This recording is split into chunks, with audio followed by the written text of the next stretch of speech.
Poetry. By Ameen Rihani. Salaam. From Syria to America. Pardon, dear reader.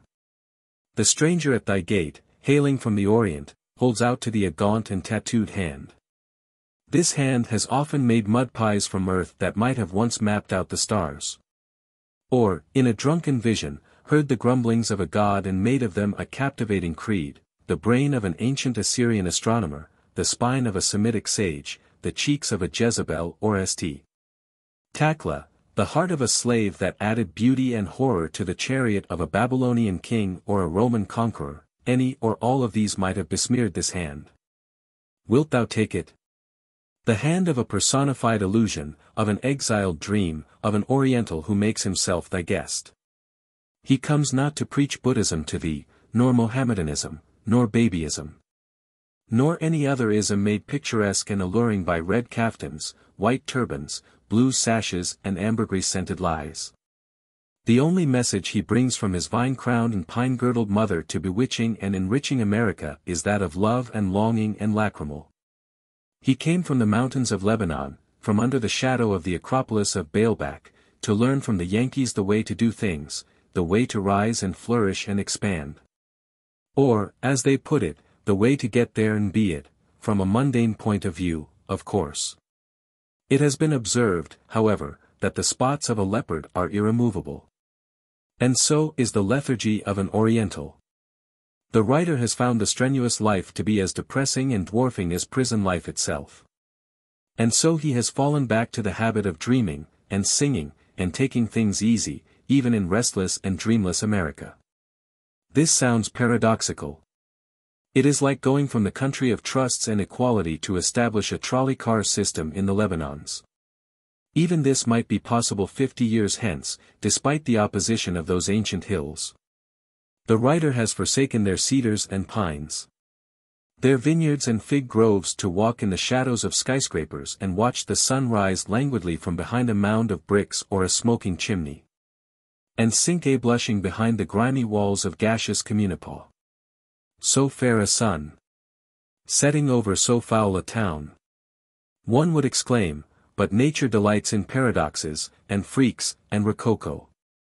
These songs, dear reader, might not even deserve to be classified with like phenomena, but, as the sincere expression of a soul just emerging from the abyss, they deserve to stand. If, however, thou thinkest them no worse in spirit and merit than the amylencephalic discourses of a pundit, or the emetic dissertations of a Zamakshari, then remember as thou settest the book aside that the author does not appeal to your charity, nor to your justice. Thou art the host, gentle reader, and he relies on the hospitality and cordiality due a guest. How do you find this book? Any thoughts about the book or the author? Any suggestion for improvement? Please take a moment to share your thoughts in a comment. If you like it, share it with your friends who might enjoy it as well. Subscribe to keep in touch. Visit CompleteAudiobooks.com for more quality content. Poetry. Ever to be. My far cry, though no one should echo, though no one to listen should stand, I shall dare with my burden the darkness, and I shall not retreat from this land, though I'm hurled 'neath the feet of the millions, who struggle their places to keep. The sea nymphs still bathe with my fancy, and the dryads still sweeten my sleep. Though I'm crushed, cast away and forgotten, though I'm buried in the dust of their cars, I can see through their madness above me. I can feel the quick pulse of the stars. Though my head be the footstool of tyrants, though my back be a step to their throne, I still dwell with the kings of Orion, and I walk with the Sun Queen alone. Though the fire of my youth should consume me, though my body a brimstone should be, I can draw on the clouds for their water. And behold, I've of water a sea. And though roofless, and friendless, and hopeless, and loveless, and godless I stand, the waves of my life shall continue to murmur and laugh on the strand, upon the peak of Senine. My soul and I, upon the peak of Senine grim and grey, Sat musing in the twilight of a somber summer day. Great Saturn and the moon are gone together o'er the sea. But will great Saturn e'er return? Should he elope with thee? Ah well, who knows? When thou art gone, I, too, shall sink within the brine. I, too, shall sail above this peak, and signal yonder groves of pine. Behold the melancholy sky of this forgotten land. On this side are the valleys bleak. On this, the desert sand. I hear the moaning of the wind. My sad companion said, the snow is gathering in me, and the night is overhead. Long have we dwelt together, friend, in our sweet ennui. But were I now to take my leave, alas, what would I be? Oh, think not of departing. Ah, too young I am to die. I'll find the magic wings, and there still hangs a friendly sky. Let us above these pines, and clouds, and since a while yet dwell. Where wouldst thou go, if thou wert now to sigh a last farewell? Thou sayest the busy elements, dissolving one by one, the souls that are acquitted for the all-absorbing sun. Let's sing the song of darkness then. Thy prison is the whole. What canst thou do, where wilt thou go? What wilt thou be, my soul? Thou wouldst not be the air that weighs upon the rising dust. Thou wouldst not be the fog that chokes the air in savage lust. Thou wouldst not be the clouds that block the smoke's way to a star, nor linger in the guilty tears of clouds before the bar. Thou wouldst not be the rain that taunts the all-devouring sea, itself destroying many a nest in bush and rock and tree.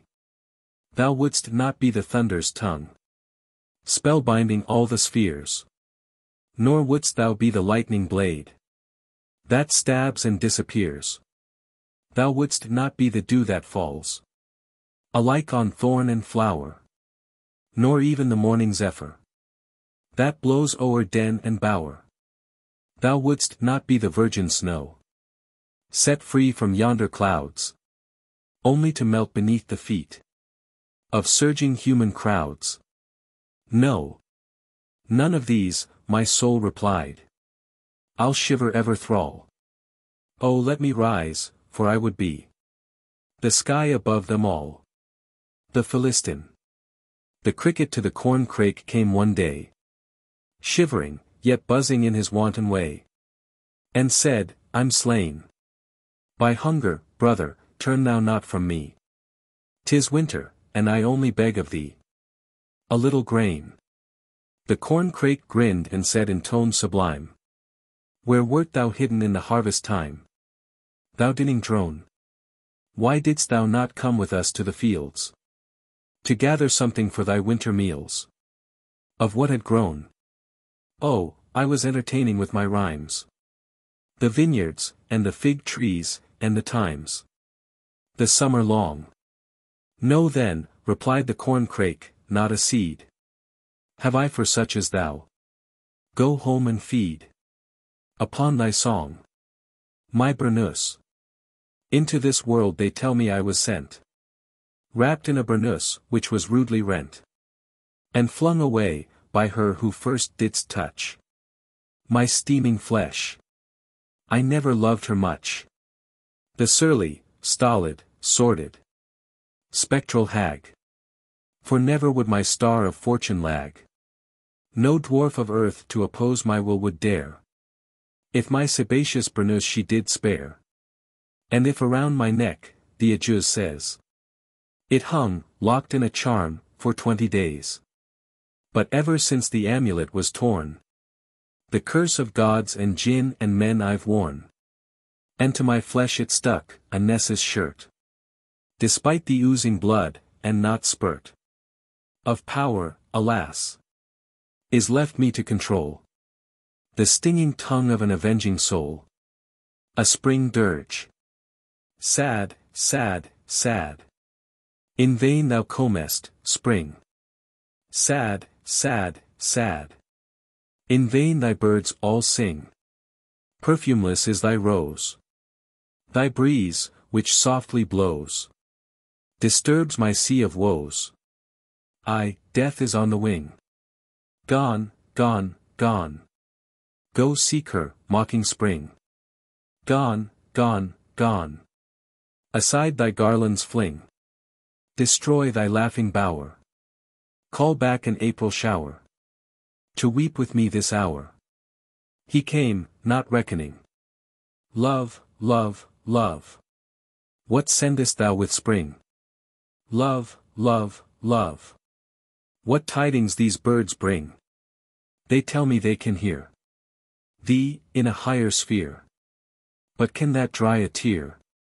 Or give my wish a wing? Fardi wa Nafli. This was written in the hospital where Mr. Rihani's sister suffered for more than 2 years. She was taken sick not long before the day appointed for her wedding. Chapter 1. Here she is, oh take her not away so soon. Spare her youth, the fatal cup from her withhold. Let her groan within my arms in life's forenoon. Let me still my soul within her eyes unfold. God of love, my faith in thee is not yet grey. Grant that she may walk again, free from suffering and pain. Give her life to see the altar's light one day.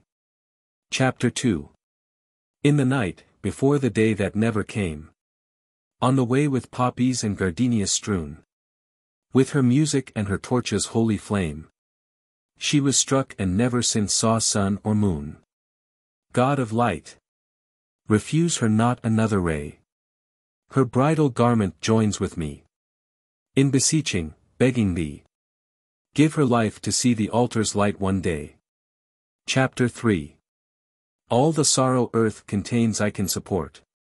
All the agony and pain I can endure. Years of misery will seem surprising short, if to me thou leav'st her, though without a cure. All my dreams before thy throne, O God, I slay. These my offerings let be. These my sacrifice to thee. Give her life to see the altar's light one day. Chapter 4. Hurry here. Oh, get the doctors, call the nurse. Call the priest, be quick, some more digitaline. He is here, alas. Before you all, a hearse. Death has passed us by. Take up the violin. To thy heart my music fain would find its way. Every sound thy grace would earn. Let it not as sad return. Give her life to see the altar's light one day. Chapter 5. Every wound and every sigh and groan and tear. Every drop of Sada's melting flesh and hope. Now ascend, wrapped in this music, pale and blear. Around thy throne, in gyves of pain. They blindly grope. What remains, what's gone of her before thee lay? Faith and doubt are at thy door. Mother, brother, pray, implore. Give her life to see the altar's light one day. Adele. Adele. A name that kindled in the breast of France's firstborn of the fairest muse. A flame in which 1,000 colors fuse, and shame the April rainbows of the West. But I can only stand upon the crest of song's most sacred mount and bring excuse that I have begged, and since the gods refuse, I steal, and with the theft I thee invest. A sun or moon of song for all my oceans. Of purest love, an ornament at best. A bunch of stars, a wreath for my emotions. But if the gods with sisters dear are blessed, to me they all must come in joy or sorrow. From me they all must steal, or beg, or borrow. Nectar and blood. Chapter 1. If I should worship at thine ancient shrine, where thy good sons, incensed by love of war, now clamor, as their fathers did of yore. If I should sacrifice what is not mine, nor any living gods, nor even thine. If for the sake of honor I must pour this cup of life upon thy barren shore, How will it fare then with my love divine? No. Let thy sons go forth to burn and slay. Let them for love of thee and glory smear. And tear the love of all that's pure and dear. Let them this loveless love in rage display. I cannot join them, no, I cannot cheer. As they beneath my window pass today. Chapter 2. What care I for the tears the maudlin crowd sheds o'er my bier, for praise of church and state, for glory that remains within the gate of worldly things, for men's esteem avowed, for freedom that is not with love endowed, for fame that lingers oft and comes too late, when these the sorrow of my love create, and haunt her with the shadow of my shroud? How cowardly, self-centered have I grown, how dead to true and noble feelings all. Why not, when they the human soul enthrall? Why not, when they the beast in man enthrone? I cling to love, and with love I will fall. Unwept, unsung, unhonored and unknown. Chapter 3. What will these kings and warlords of the land, and all their ministers of murder fell, do with their arms and fleets, all tools of hell? If every son of man resolve to stand, wielding, king-like, in his home the wand, beside the ones he loves and honors well, can force this gentle host of peace compel, when loving hearts their amber wings expand. O love, though hounded, outlawed we may be, though slander, dagger drawn, be on our trail, though hatred with her hydra tongues should rail at us, and though left sinking in the sea of ostracism, never will I quail, but will now and forever cling to thee. Resurrection. The ghost of winter stalks amidst the boughs of spring and drags along his icy shroud. The corn flowers and the wheat, with broken vows, are now beneath the storm untimely bowed. O winter, thou wert buried on the hills. Thine epitaph was written with melted snow. Thy skeleton is in the barren rills, where once thy silvery life-blood used to flow. Why visitest the glimpses of the sun so soon? What message bringst thou from the dead? Why rudely interrupt the children's fun, and havoc among the guests of summer spread? Behold, the branches shiver, the blossoms fall. The lilac in the leaves a shelter seeks. Thy savage winds the queen of May appall. They pale with summer's dust her rosy cheeks. Withhold the solemn music of thy gale, until the golden notes of spring are spun. The opera in the trees is but begun. Oh, drown it not with thy benighted wail. For thee May's winged Madonnas will not sing, nor in thy presence will they now appear. Begone, that their sweet voices we may hear. Begone, the world today belongs to spring. Disarmed desire. Oh, how the light drifts from the hemlock grove. How in the night disarmed desires do rove. A sister to the dumb hydrangea thou. A mystery born of the then and now. The color on thy clouded face, ah me, is from the embers that still burn in thee.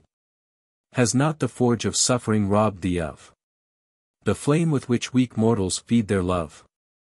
Wilt thou, no longer fancying the light, conjure a virgin flame from darkest night, and feed it with the salvias of a soul that would, but yet, alas, she seeks the whole. The hand that broke the screen, the heart that lied. Where are they? Come, the path of truth is wide. The silvery cataracts of roaring rills meander in the shadows of the hills. And their bass music, does it not arise from that descent that leads up to the skies? Oh, how disarmed desire uprises, how does not the darkness crown the lightning's brow? Yet how I wish, yet how I shrink, when I behold thee, she's ever in mine eye. If thy pink, blue, and golden hues disclose the secret, might not that undo the rose? Thou sister to the dumb hydrangea, when will all thy somber musings rise again? Oh, how the light drifts from the hemlock grove. How in the night disarmed desires do rove. A better woe. Of all my desert days, thou art the only one, upon whose sandy face a strip of pleasure's foliage trembling grows. Of all the winding ways, which with my rapture shone, but one can I retrace, and there the barren breast of beauty glows. Of all the dread desires that beat within me still, one shakes the sacred fear, and hurls me into the arms of her below. But oh, how life aspires! How soon after the thrill of joy I shudder, I hear my murmuring soul pine for a better woe. The first and last. Oh, kiss me now. The end is near. The bright beginning, kiss me, dear. I would not that thou shouldst one day, in bitter thought remembering say, when in the high tide of our bliss, upon these lips I slew the kiss that should have lived. The kiss I fear. The poison, ah, the lie, my dear. Fear not, oh kiss me whilst I can't. Refuse, am I tomorrow thine? Wilt thou be near me when I pant? I shall not go.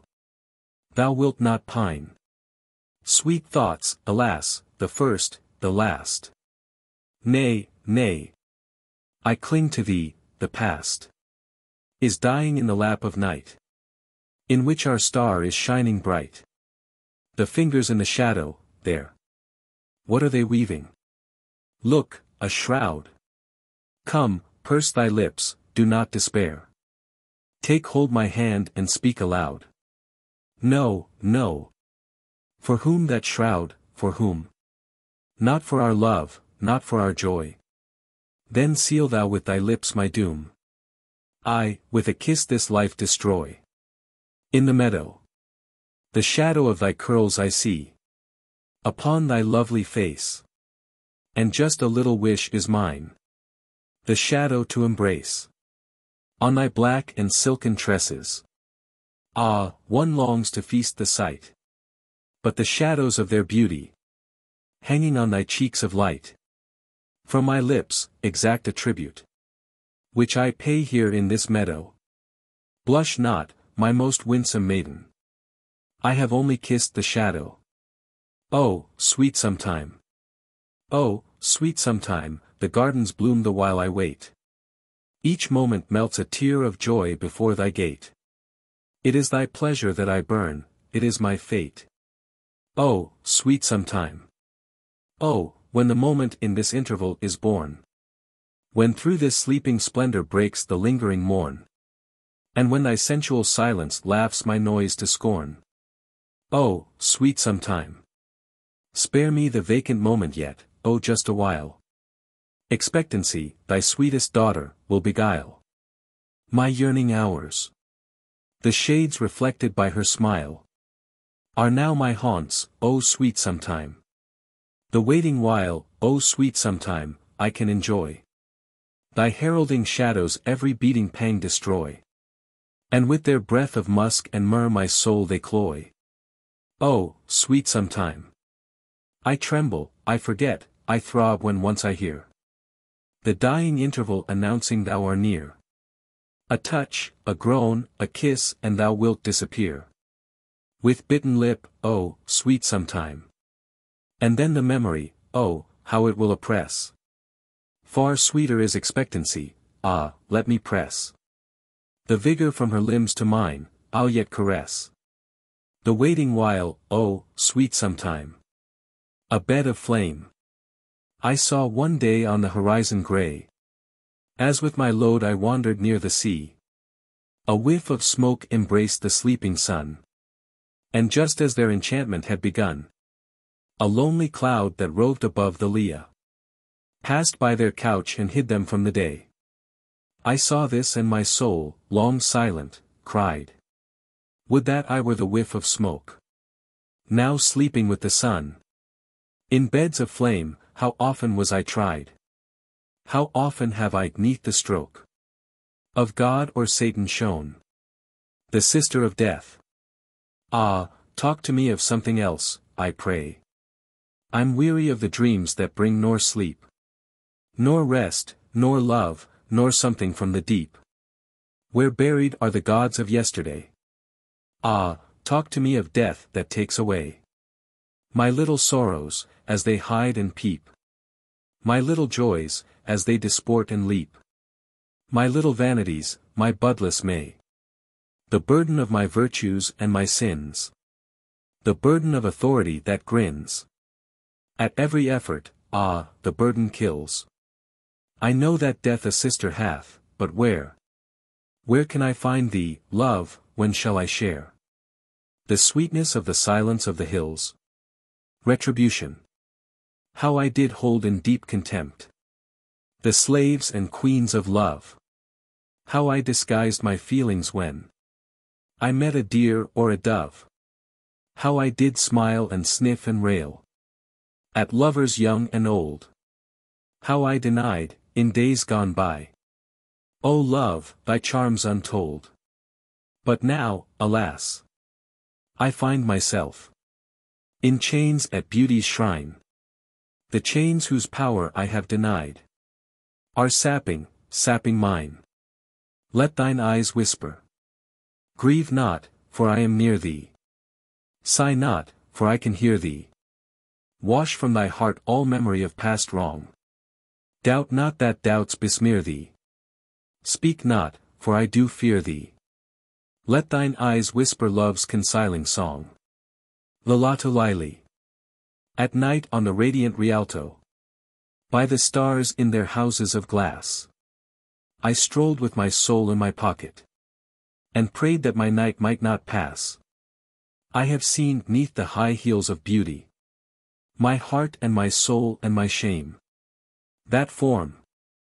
Oh, how often it lured me. And how often I lost in the game. And how often I walked in the shadow of a Layla a mile and a mile. But the rapture and bliss of a vision would end in a great gush of bile to the hints that her garment would whisper. I have listened but I would not dare. I have seen every one of my fancies retreat in the dark of her hair. I have wished that each building around us was a cedar, a poplar, a pine. That the men and the women were statues. And the rain that was falling was wine.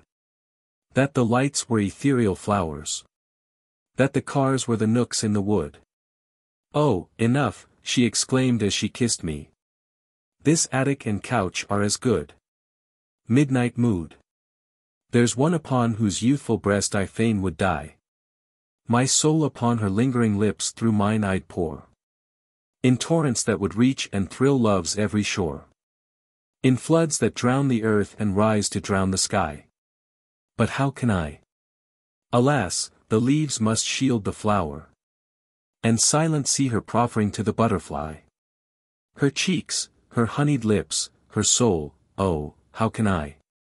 In all the worlds, to change my being, is there no power? How oft I rise at night to probe the human laws. My beating temples all my waking hours recording.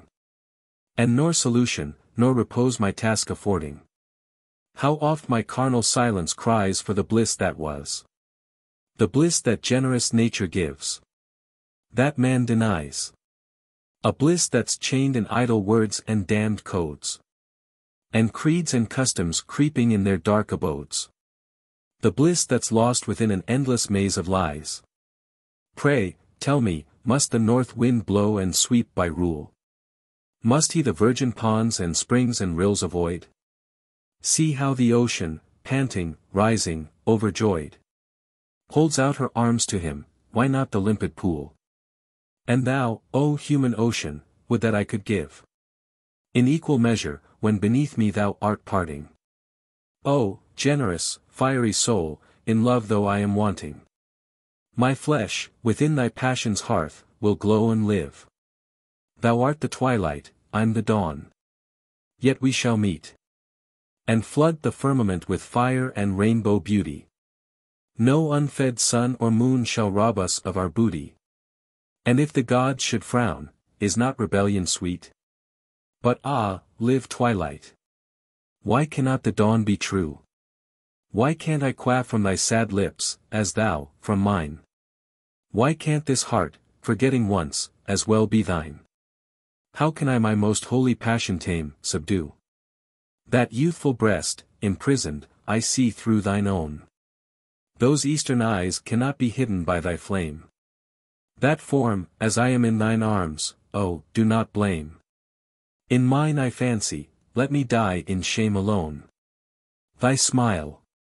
Outside the gates of night, above the moon. Where breatheth none but God's, where light alone forever rules from his star-studded throne. Where melancholy never reaches noon. And where the Pleiades their harps attune. There in the center of the lightning zone. Upon the zephyr which the storm hath sown. Thou first wert formed with pleasure to commune. And now in pleasure's world, upon the face of bright and gay Bohemia's fairest child. The zephyr dallies with the lightning flash. The smile divine, as well the subtle grace. Are deeply there impressed, by naught defiled. Their joys received as well as paid in cash. Unadorned. Regardless of the cries of priests and sages. I strove to give my bleeding soul her wages. And each embrace or memory of one.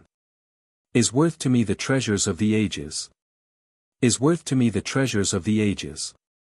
Each shadow of a kiss or fond embrace. Down in the depth of solitude I trace. And in the corners of my darkest den. The fallen gods of pleasure find a place. The fallen gods of pleasure find a place. And though knee-deep I find myself in hell. And though the flames around my cheeks should swell. I shall not loose my grip on Allah's throne. I shall not fall alone. I know full well. I shall not fall alone, I know full well. Dissolution. I languish in thy penetrating clasp. Just as a bird entangled on a bough. Shaken by the wind. Yet here would I be happy in the grasp of death. But in thy breast I'm hidden now. And death is blind. I melt beneath thy storm of kisses, dear. Just as the gum upon the almond tree. Of melting when alone and far from thee. Melts 'neath the rain. Yet would I melt tonight than live in fear. Oh, storm again. A Serenade. Chapter 1. The moon hath said her sad goodbye. My sleeping queen. And all the stars are wondering why. Thou art unseen. Behold. Abashed, they take to flight. As through the casement breaks thy light. Arise, my dawn, arise. Arise, my queen serene. Chapter 2. The field of heaven is all thine own. My peerless star. Just as my heart is thine alone. Be near or far. So let thy face adorn the night. And flood it with thy dazzling light. Arise, my queen, arise. Arise, to my guitar. Chapter 3. The vaults above all vacant seem. My sweetest flower. And for thy scent, the cherubim. Long at this hour. A moment from thy sweet dream part. Though in that dream be wove my heart. Arise, my queen, arise. Let fall thy perfume shower. The brass bed. I love thy color and thy symmetry. I love the art that wrought thy glittering arms. Thy canopy, thy satin portieres too. I love the silks and feathers on thy breast. The cushions and the pillows and the quilts. I love thine every part. Yet still more do I love to rest in thee. To dream of art's perfection in thy frame. Of paths as smooth, as shining as thy limbs. Of scenes as exquisite as thy coils. Of nooks as warm as thine hospitable bosom. As cool and as refreshing as thy veinless naked arms. I dream of all beneath thy soothing mantle. But oh, I love my dreams much more than thee. And one sad soul much more than all my dreams. If thou hadst but an eye to see. To look upon the guest that lay upon thy floor, beneath thy silken ceiling. Oh, hadst thou but an ear to hear the plaintive chirpings of this swallow soul. Couldst thou but feel her forehead moistened with the sweat of hope and pain. For 40 moons she lay within thine arms, rubbing her erstwhile rosy cheeks against the ulcers of a Yube of yore. Couldst thou but see, O bed of brass! Couldst thou but hear, couldst thou but feel, of what use all thy showy stuff? Thy glittering brass, the filigree of art. Thy floor of down and feather cushions all. Thy snow-white mantles, satin tapestries. Beauty and pain. Death will not come with thee, O pain. Life will not come with thee, O beauty. The fires of hell are but a taper's flame compared to this. Thy guest, O bed of brass, looks on thee with a yearning glance. And yet her soul, bearing the torch of pain, is searching all the worlds for death. 3 golden threads. After Delisle, like yonder swallow, I would soar away above the sea, far from this buzzing mart. But how can I? A cruel, little fay has fettered with 3 golden threads my heart. Her honeyed tongue the one, her eyes the other. The third her lips, and that completes her art. No fruits from other gardens can I gather, for she has tied with golden threads my heart. Oh, how I would asunder rend my chain, and from the tears and pangs of love depart. Ah, no! 'Tis better that I die in pain than break the golden threads of my poor heart. Independent blossoms. When the spring boughs were told, soon the rose will unfold herself in the bower, of which she is queen. There blossoms, beguiling the sad leaves, said smiling, no slaves to a flower have we ever been. Our lords are the birds, and they love not in words. They sing when we smile, and sob when we fall. Her lord is the liar, the thief or the buyer, who smells her the while. She lives, and that's all. The god of my goddess. The old gods and their slaves I've deserted. The new gods I've shunned at first sight. And my god is the god of the goddess that presides at my feast of delight. But once, when the dark moment lingered, I questioned the god she adores. To his throne I implored her to lead me. And, behold, I'm the god she implores. A peasant's song. Oh, thou, who loved me once, from thy pagoda glance, shoot down a poisoned lance. All's well that comes from thee. Look back, look down once more. Dear was to thee this shore. I see thee nevermore. Beneath the olive tree remains my station low, whilst thou dost greater grow. Ah, fate hath struck the blow that parted thee and me. How can I bear my fate? How can I loveless wait in this most sorry state, when thou art far and free, far from the soul that swore on love's abysmal door to cling forevermore to none on earth but thee, free from the sacred plight which, to dispel the night, thou madest when I quite fell near thy bended knee. Dost thou not still remember love's May and love's December? Both burned their sacred ember in our sweet company. Dost hear the echoes fall within thy gilded hall? Dost thou not ever recall the day thou wert like me, when all thy gardens bloom? Look out into the gloom. There does the flame consume thy budless lilac tree. There often thou didst play, a mindless of the day, when soul to soul would say, no more of thee and me. And when withers thy rose, throw to the wind that blows this way a leaf, who knows what therein I can see, until my course is run. I'll count them one by one. These leaves, and may the sun of joy ne'er set on thee. Her first sorrow.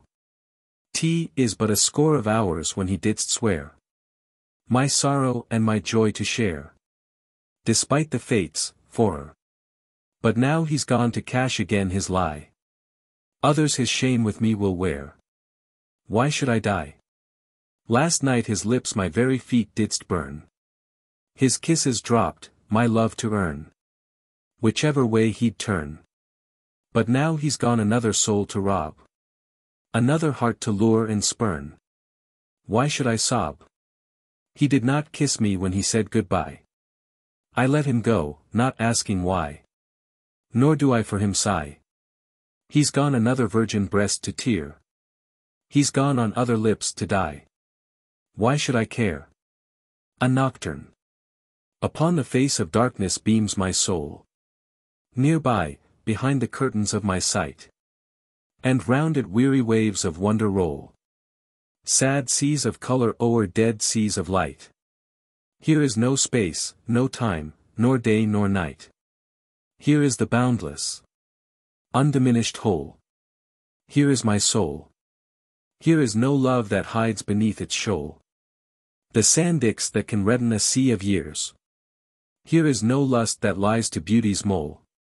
And draws from eyes of flint a flood of tears. Here is no disenchantment and no fears. No blasted hopes, no jaunty joy, no dole. Here is my soul. Now lost in clay and water. Now the whole is lost within me, sea and earth and sky. I dismiss from my presence, as I roll my lids and lo, the Lord of night am I. Into the airless wilderness I fly. Here is no vain desire, no galling goal. Here is my soul. In eternity, shod with the hoary newel of deathless death, in dim and shimmering shades of soilless valleys that bosom and cajole the crystal flowers dropping from cloud cascades. Here in the grove of myriad colonnades of jet and pearl and amber I now stroll. Here is my soul. Sada. Long hast thou suffered, sister of my heart. Still thou art fair to see. Thy pains thou entertainest with thy song. But how long will this be? The seasons all have come and gone, my dear. But thy cheer still abides. I ask which of thy moan or song is best. And thou say'st, God decides. I feel the ebbing of the undertone of thy moan in thy song. How long will tears and irony compete for thee, sweet? Oh, how long? When wilt thou, baby dear, with nimble feet run to greet me at the door? When wilt thou, Sada, walk again with me near the sea as before? Oh sister, how I wish to see thee run in the sun, on the sands, the singing breakers and the smiling beach. To thee reach out their hands. The light of day is longing for thy face. And the grace of thy form. Oh, how I wish to see thee, Noraline, caught again in the storm. Stolen salvias. Oh, bleeding blossoms, tell, were my heart there? There in your bed. Would that sweet thief that stole you unaware have stolen it instead? Come with me, scarlet salvias, to your home. We are not late. Love in the moonlight there again will roam. There let us wait. I still remember when one night she crowned me with the stars. Plucked from your scarlet sky, she would astound the kings of Mars.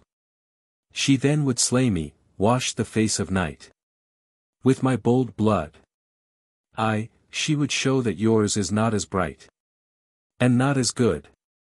Oh, scarlet salvias, why should I refuse when I'm with you? Why should I chill my lady, if she choose to steal me too? Jealousy. The violets their soft, dark lashes part, while robins serenade them far and near. But the anemone, with ebon heart and bloodshot eyes, pretends she does not hear. The violets invite the nightingale, whose carols fall in dew upon their bed. But the hydrangea, as saffron pale, holds high above the wall her nodding head. Beneath the salvias, where some angel slew the favors that were granted by his God, my heart is hidden. Let thy feet be shod with feathers plucked from my wings of crimson hue. When here again thou mightst be wandering through, look not above. I'm breathing in the sod, mindless of the years, 'neath which I'm trod, of spring bird's song, or shrieks of winter's crew. Here let me sleep, my lady, wake me not. Here let me gather, hidden from the moon and the sun, the strength to rise again and see. No sweeter, dearer, more enchanting spot is there for my sick heart. Oh, not so soon. Awake me not, oh, let me dream of thee. Gone with the swallows. Must I convey at last the news to thee? Must I now mourn the love that lived in me? Gone with the autumn, with the dying year. Gone with the kisses that are yet so near. Gone with the swallows somewhere o'er the sea. But with the spring will he again return, will he with me remain? Must I till then, remembering naught, forgetting all that love had brought, grope in the shadows of the slain? Must I forget the day that took my love away, and all the happy hours that reared for him their towers, and crowned him with the flowers of all the queens of May? Must I alone, my once my own, in my retreat, the new year greet, and winter meet, and winds here moan? Not yet can I forget. But why? One clings and sings to things that die, to the sonnet. Though cribbed and jived, thou canst within thy walls unfold a wondrous wealth of worlds unseen, and flood the soul's abyss with moonlight sheen, as well as darken passion's gilded halls.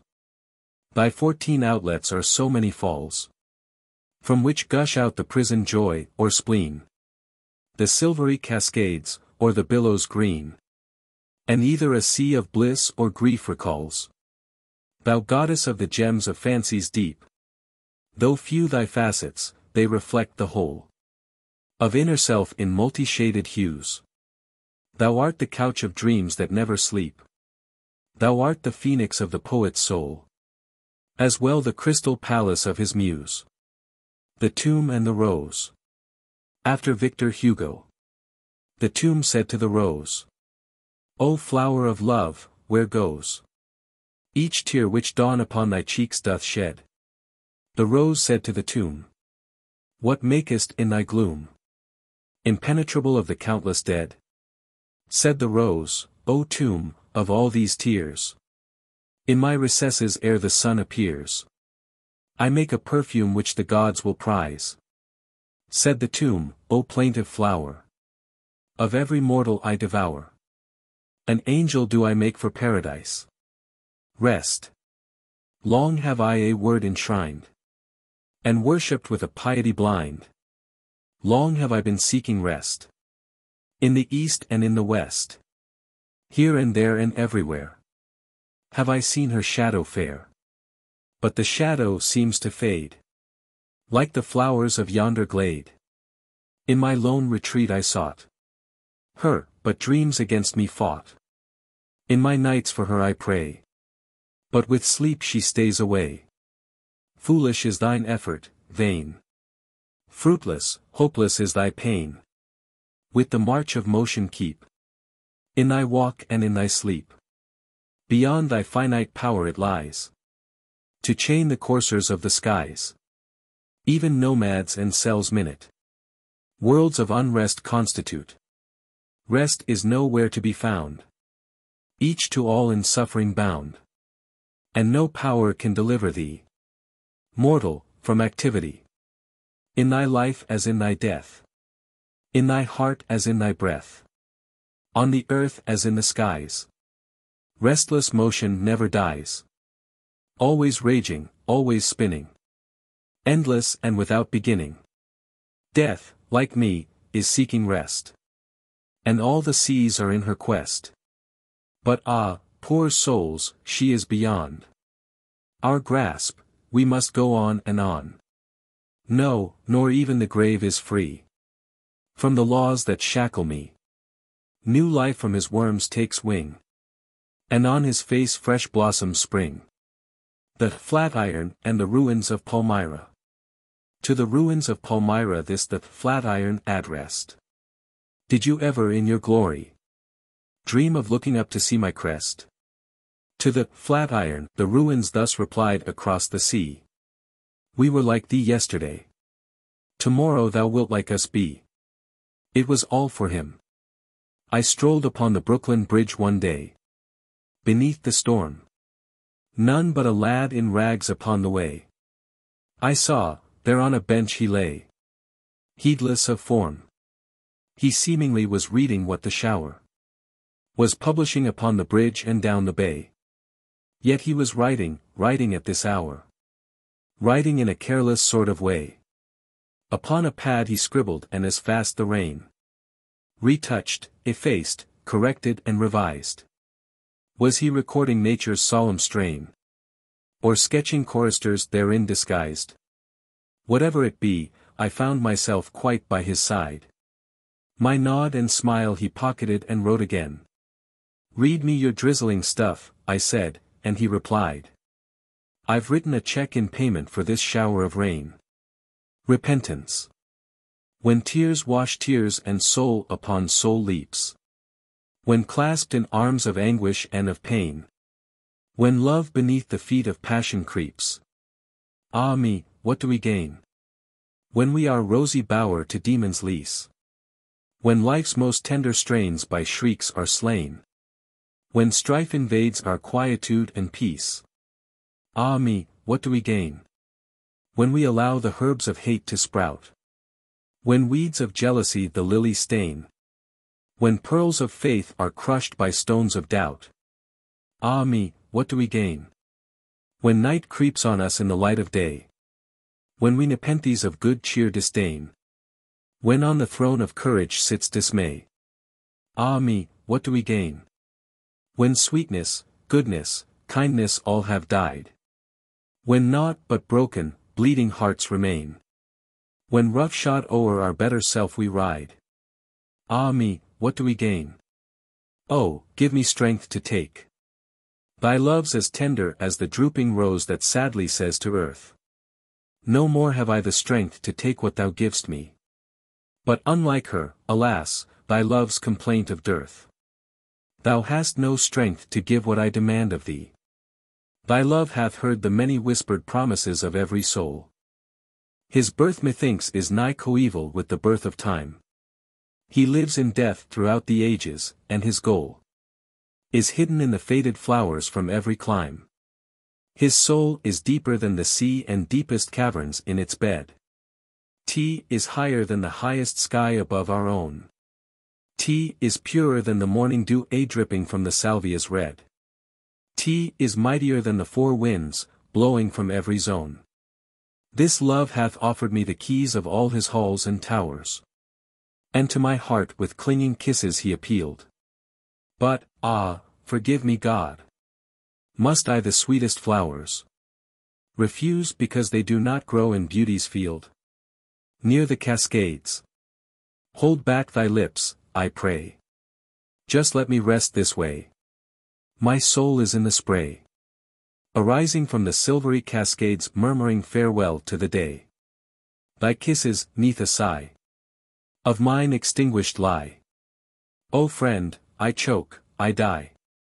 Pray, let me raise my head to see the parting light, the vivid sky. If every kiss of thine is safely kept with mine. For one for whom I pine. Wouldst thou, contented with the taking, call my love a love divine? Aye, and for every tear thou sheddest when I'm near. I shed a score to hear her echo my desires sigh, albeit she is not thy peer. If I were but a reed, or but a fern or weed, this would not be my creed. But prick thou these cold slips and all the roots of me in heaven will bleed. Thy burning breath is creeping all over me, tea is leaping into my bones and sweeping their ashes out, up and into mine eyes, alas! The awful reaping. No longer do I fear, nor see, nor feel, nor hear. No longer am I near. If thou wilt quench thy flame, kiss now the lips that were to thee so dear. As well kiss thou the grass on which I lay, alas! Like me, thou too wilt pass. One kiss will turn thy lips to ashes and one tear, thine eyes to glass. Beneath this hemlock tree, a clod I leave to thee. But over land and sea, my soul is rising, rising, rising, searching for the gods that be. But gods have lived, and lied, and loved, and fell, and died. And like me too they cried for mercy at the snow-white feet of Beauty's daughter, Beauty's bride. And when from Beauty's spell her soul is free, she'll dwell in mine, the storm to quell. In mine she'll rise to realms of bliss, or swiftly whirl into the deepest hell. Onward keep. Onward keep.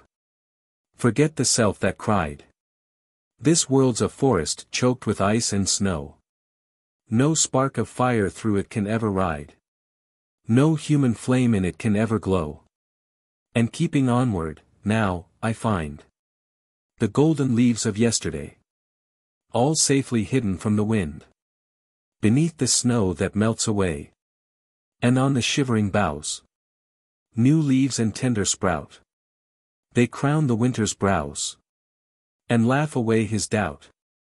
And in the brook, the echoes of what I forsook, what I did love, and the frost, 'neath the breath of me must welcome death. And the heat left behind guides the feet of the blind. Onward keep.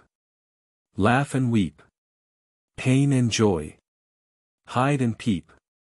Rise and fall. Fall and rise. This is all. This is wise. Allah wa'ana. Though I'm God, thou art man, we are one. We are all and we shall ever be. Though the light of my sky thou didst shun, thou shalt love me ere thy course is run. As forever I live loving thee. Thou art mine, I am thine, and the fire of my breath all thy regions shall warm. Ere the life in thy soil shall expire. Ere the seeds of thy basest desire from their prison break out and take form. Thou wilt doubt and deny me forsooth, and rejoice in thy vanity's power. Thou wilt die on the breast of my truth. In the end thou wilt laugh at thy youth, and its wine although old will be sour. I was with thee when thou didst deny, as I am with thy mother at prayer. I was with thee when thou didst defy my hell and my earth and my sky. And I love none the less those that dare. In the yogi's pagoda I am. In the fire of the magi I was. To the sons of Abraham and Sham, and their foes, and to thee I undam all the banks of my veins on the cross. Through the spheres and the primitive throngs I came down and I struggled with thee. Through the ages I sing in thy songs. But I leave thee to rise on thy wrongs. Thou shalt rise and thou shalt live in me. In memory of E.M.L.K. When my parched lips upon thy princely brow, placid as tropic mead, as glacier cold, imprinted a last farewell, where wert thou? Where didst thy soul its loveliness unfold? Can't be that in some undiscovered sphere the muses sing their souls to thine in bliss? Can't be that when I kiss thy forehead here 1,000 angels echo there my kiss? What is this mask, where is the soul, oh where? And from these eyes, O God, where went the light? My silence cries within me in despair. My reason sinking in this sea of night. Esau, I am beside thee now alone. I dare not weep, I dare not even breathe. But through the stillness something hither blown makes of thine amber locks a golden wreath. Life flutters in thy hair as in mine eyes. Death cannot choke the breeze that whispers there a word of hope.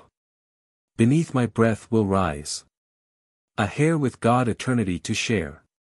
The noon and eve of life thou didst not see, but in its dawn thou didst anticipate.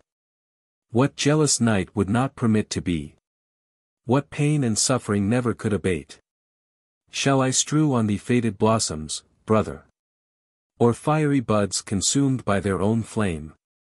Or myrrh and myrtle from our mountain mother? Or golden rods that whispered oft thy name? Or, at the shrine of liberty and love, where thou didst worship ardently and die, shall I now join the gods come from above, with thy sweet songs this shrine to beautify? Ye sapling pines of star-kissed Lebanon, ye cedars laden with a wealth of years, send with the mist of dawn and the rising sun your garlands, and your incense, and your tears, to Abu el-Allah. In thy melancholy's pensive fancy, wisdom rolled its beauteous stars and moons, just as in my riotings of pleasure, thy lone midnights roll into my noons. Abu el-Allah, in thy glorious darkness, didst thou not remember unborn me? In thy journey to the farthest planets, didst thou not a burdened shadow see? I, behind the portals of Saturnus, secretly the cup to thee I passed. Long, long after this cup thou returnest, filled with gems of fancy and recast. In thy prison 1,000 Yaman weapons thou didst forge for the oppressed and weak. In my attic 1,000 beauty roses I pluck for thee from a Yankee cheek. The towers and the night, over the white way's flood of light, over its sea of fiery flowers, arose the voice of the ancient night, and the youthful towers. O night of nations past, the towers said, one day stood high your monuments. But now, your highest pyramid must lift its head, to see the lights that crown our city's brow. But man, replied the night, shall crown the stars with flowers of thought divine, and write his name upon a monument greater than yours and mine. The end and the beginning. The deed is done, O kings, the blood is shed. The sword is broken, broken, too, the cross. But she, the mother eternal of the dead, though sorrow-laden, smiles at the loss. You go down grimed with the blood and smoke of wars. Your armies scattered and your banners furled. She comes down covered with the dust of stars, and gives her life again to build the world. The cataclysm. Even through the city of the dead she passed, her sack of horrors harvest to refill. And lo, into the untilled world she cast, with 1,000,000 hands, the black seeds of her will. But in the bone-strewn waste I saw a snail, crawling out of the socket of a skull, exultant still, rising from the universal bane, to thank the rain. And in the thorny flanks of the river tomb, gorged yesteryear with the fruits of fear and doubt, the nations bear when their sinews run out, I saw the crocus weave her tender bloom into the ivy's tangled hair, while struggling out of the gloom to praise the air. The cataclysm, passing to her goal, turned inside out the pockets of the world, not sparing even the altar of the soul, which at the cradle of the soul she hurled. But when at last she fell across the sill of hell, I saw in her incalculable toll a butterfly, winging out of the riddled emblem of God toward the sky, rising with the faith re-won to serenade the sun. Reflections. I walked along the countryside, At eventide. And everywhere. The road was fair. With moons of water here and there. Into whose heart the grasses spied. And suddenly upon them shone the light of the city's eye, reflected from a bulb on high, which made them and their shadow one. Nay, made each moon a mirror seem to serve the dream of tender blades in bending grace a swoon. I walked into the night, and every abode beyond the dark, deserted road was a prattle of light. And I thought of the eye unseen, which sheds its charitable sheen, not on our goal, but on the byways of the soul. The song of Shiva. Is night. All the sirens are silent. All the vultures asleep. And the horns of the tempest are stirring. Under the deep. Is night. All the snow-burdened mountains dream of the sea. And down in the wadi the river is calling to me.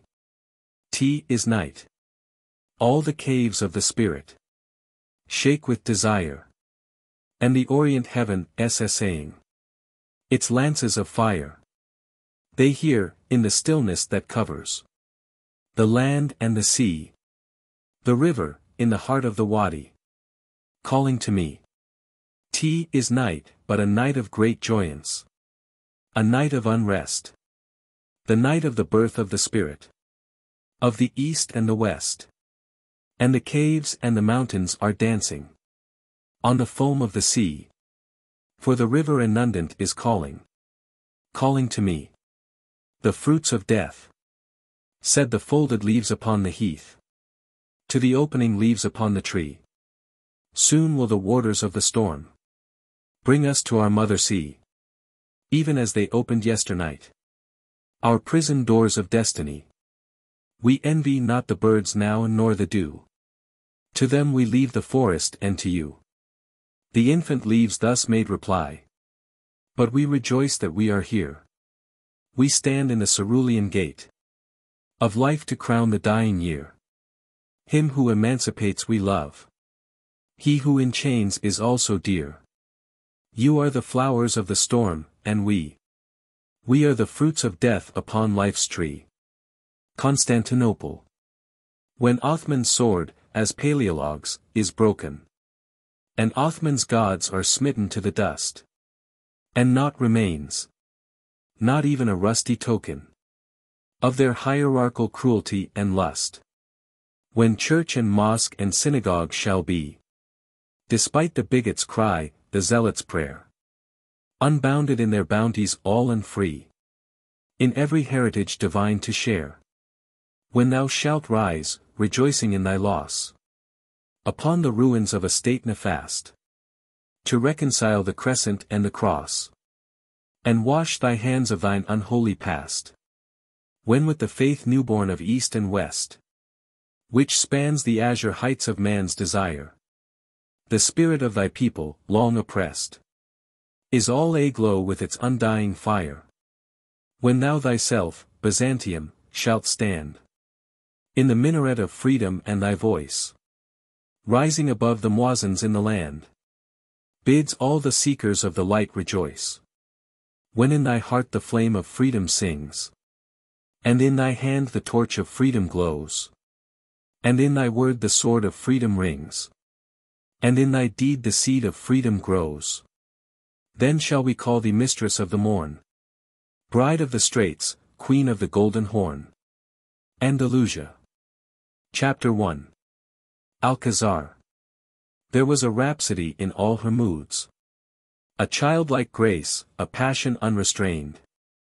Her throne, which bard and Saki shared, was stained with virgin wine as with the blood of feuds. And in her lyric woven interludes, epitomizing destiny and time, her spirit, hid in opalescent rhyme, the shades of melancholy still eludes. Where'er she trod, the rose and bulbul meet. Where'er she revelled, gardens ever blow. Where'er she danced, the henna of her feet yet lends a luster to the poppy's glow. Arabia, dark-eyed, light-hearted, fair, is but a flower in Andalusia's hair. Chapter 2. Alhambra. Gods of the silence, still remembering. The dying echoes of her lute, bemoan. In canticles of golden monotone. Her orient splendor too soon vanishing. And while lions guard her courts, grey eagles wing. Around her turquoise domes, and seedlings blown. From distant lands to her hushed fountains cling. Yeah. And the sun himself sits in her throne. Time, once her vassal, lingers near the streams that woo the shadows of her crumbling walls. And, musing of Alhambra's glory, dreams of elegance and power in myrtle halls. Arabia, once counted of the strong, is but a sigh in Andalusia's song. Chapter 3. The Mosque. In the bewildering grove of colonnades, once brilliant with a flood of saffron light, poured from 10,000 lanterns day and night. Her memory, like spikenard in the glades of distant Ind or Yemen, never fades. And her devotion, though the ages blight the mystic bloom of her divine delight, still casts on alien altars longing shades. But through the mihrabs which the humble hand of genius wrought, o'er marbles hollowed deep, by knees that only piety could command, I see oblivion coming forth to reap. Arabia, in Allah's chaplet strung, is but a word on Andalusia's tongue. Chapter 4. Al-Zahra. Not with the orient glamour of her pleasures, nor with fond rhapsodies of prayer or song, could she her sovereign reign a day prolong. Not in the things of beauty that man measures, by the variable humor of his leisures, or by the credibilities that change from faith to fantasy to rumor strange, was she the mistress of immortal treasures.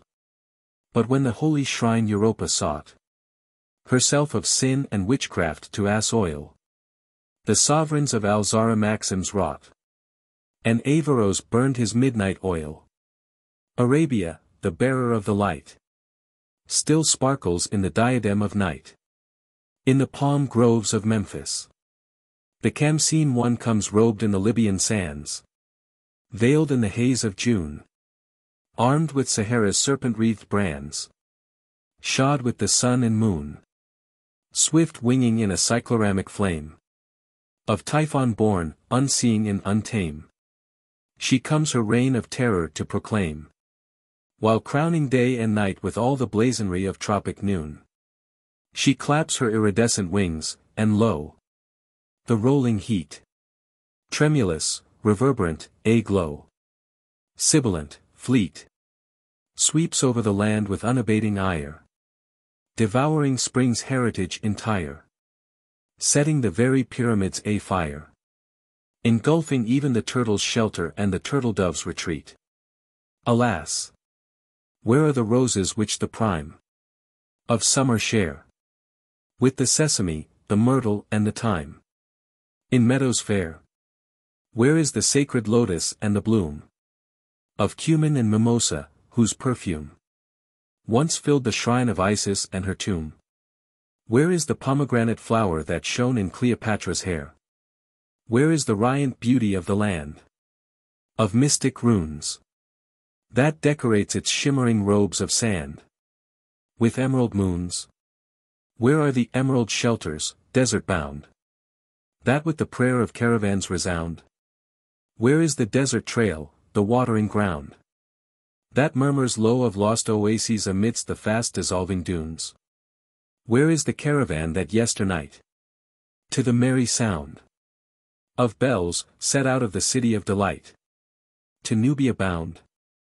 Where is the Nubian caravan that late passed heavy-laden through Dendera's gate, speeding to reach the city for the fate when gold and silver freely flow, when Allah's bounties abound? Where is the crested lark, the golden thrush of the sacred grove, which made the sensitive acacia blush and bloom with love? Where has the bearded bustard fallen? Where Is ibis, once the pet of Hermes fair, nursing his purple wings and his despair?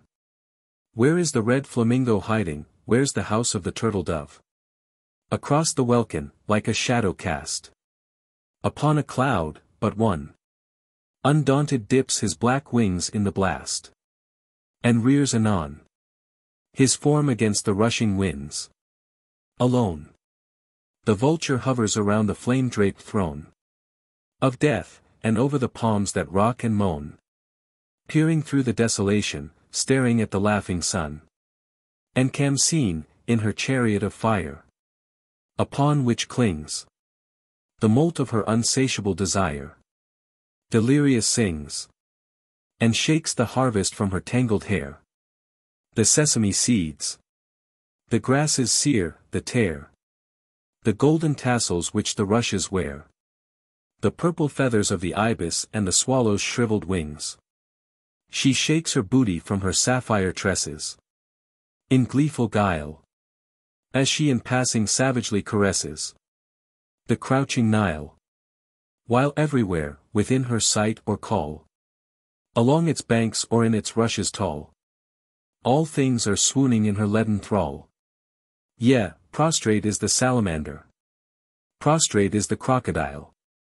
And when at intervals her madness takes a sudden turn, a lull ensues and over Egypt breaks the sacred urn of silence, while to quench her ancient thirst, which licked up every running stream and cursed every pool in cave or hollow nursed, she plunges deep into the Nile and wonders why his waters burn, and wonders too when in the winnowed sands, out of the gloom of labyrinthine avenues and lands of mystic bloom, arise the scents of blossoms that have known 10,000 Khamsins, and were often blown to dust ere Menes sat upon his throne.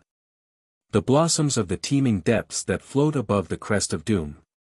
Yea, and in the scattered dust of Ta, the flawless gleam that once shone in the fane of Amenare would fain redeem from darknesses of immemorial time, which swallowed Thebes and Memphis in their prime, the symbol of a heritage sublime, and light again the sacred temple of the world's eternal dream.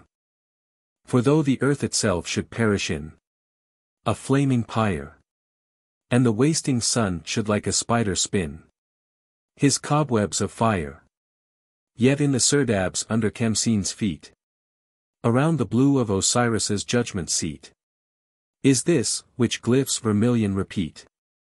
The sun of thought, of faith, of God shall never expire, shall never expire.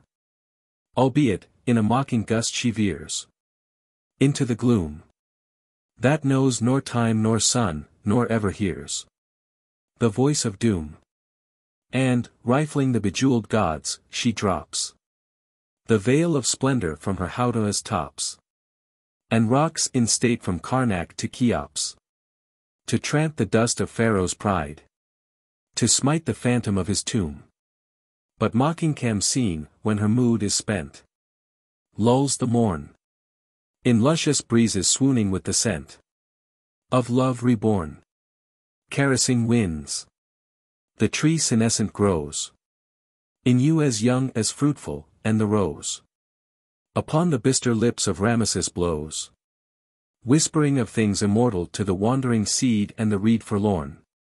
She passes in phantasmagoric waves over shifting dunes, through shattered orbs, beyond the barren caves of mouldering moons, while the antique youth the sun, as young today as when the cricket first essayed her lay, across the flood of Nilus makes his way, and with him weaves for Egypt wondrous summer garlands and galloons. And lo, the Khamsin of the world, in flames of crimson hue and clouds of vitriolic dust, proclaims the era new. But through the storm a spirit wings his flight across the phosphorescent gulfs of night. And this, upon the rising sun, doth write. God liveth, yea, God liveth still, and man shall nothing rue. Prayer in the desert.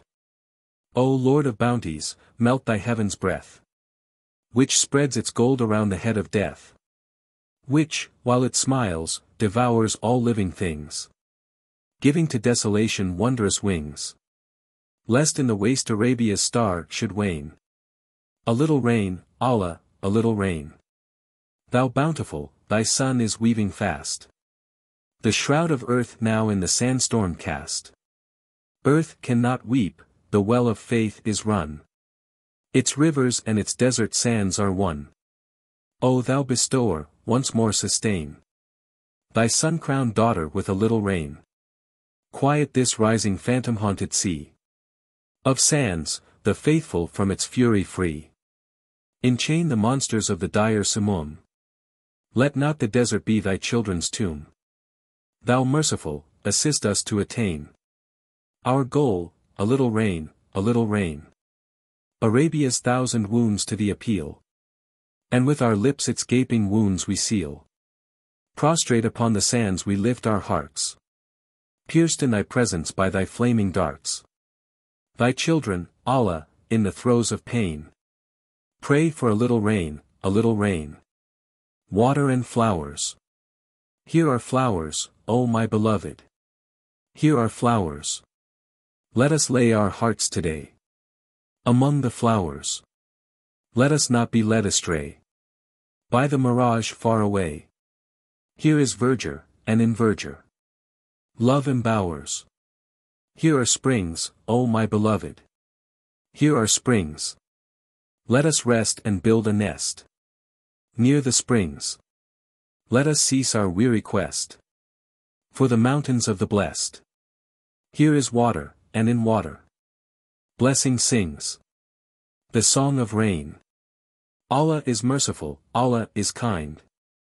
His heart, in the tears of the earth, is enshrined. He chains the desire of whirlwind and fire, the drought, the Simoon and their forces entire.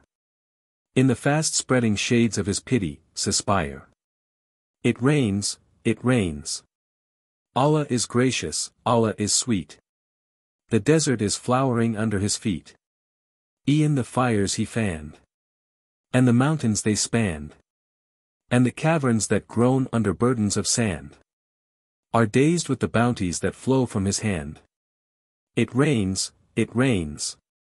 Allah is all-seeing, Allah is wise. The palm from the stone to praise him shall rise. The deer in the dale, the plant in the shale, the bird in the nest, and the gull in the gale, are joyously chanting, Hail, Allah, hail. It rains, it rains. Allah is mighty, Allah is great. His hands all things resuscitate. He burns the shroud. He shakes the cloud. And the dead of the earth with new life are endowed.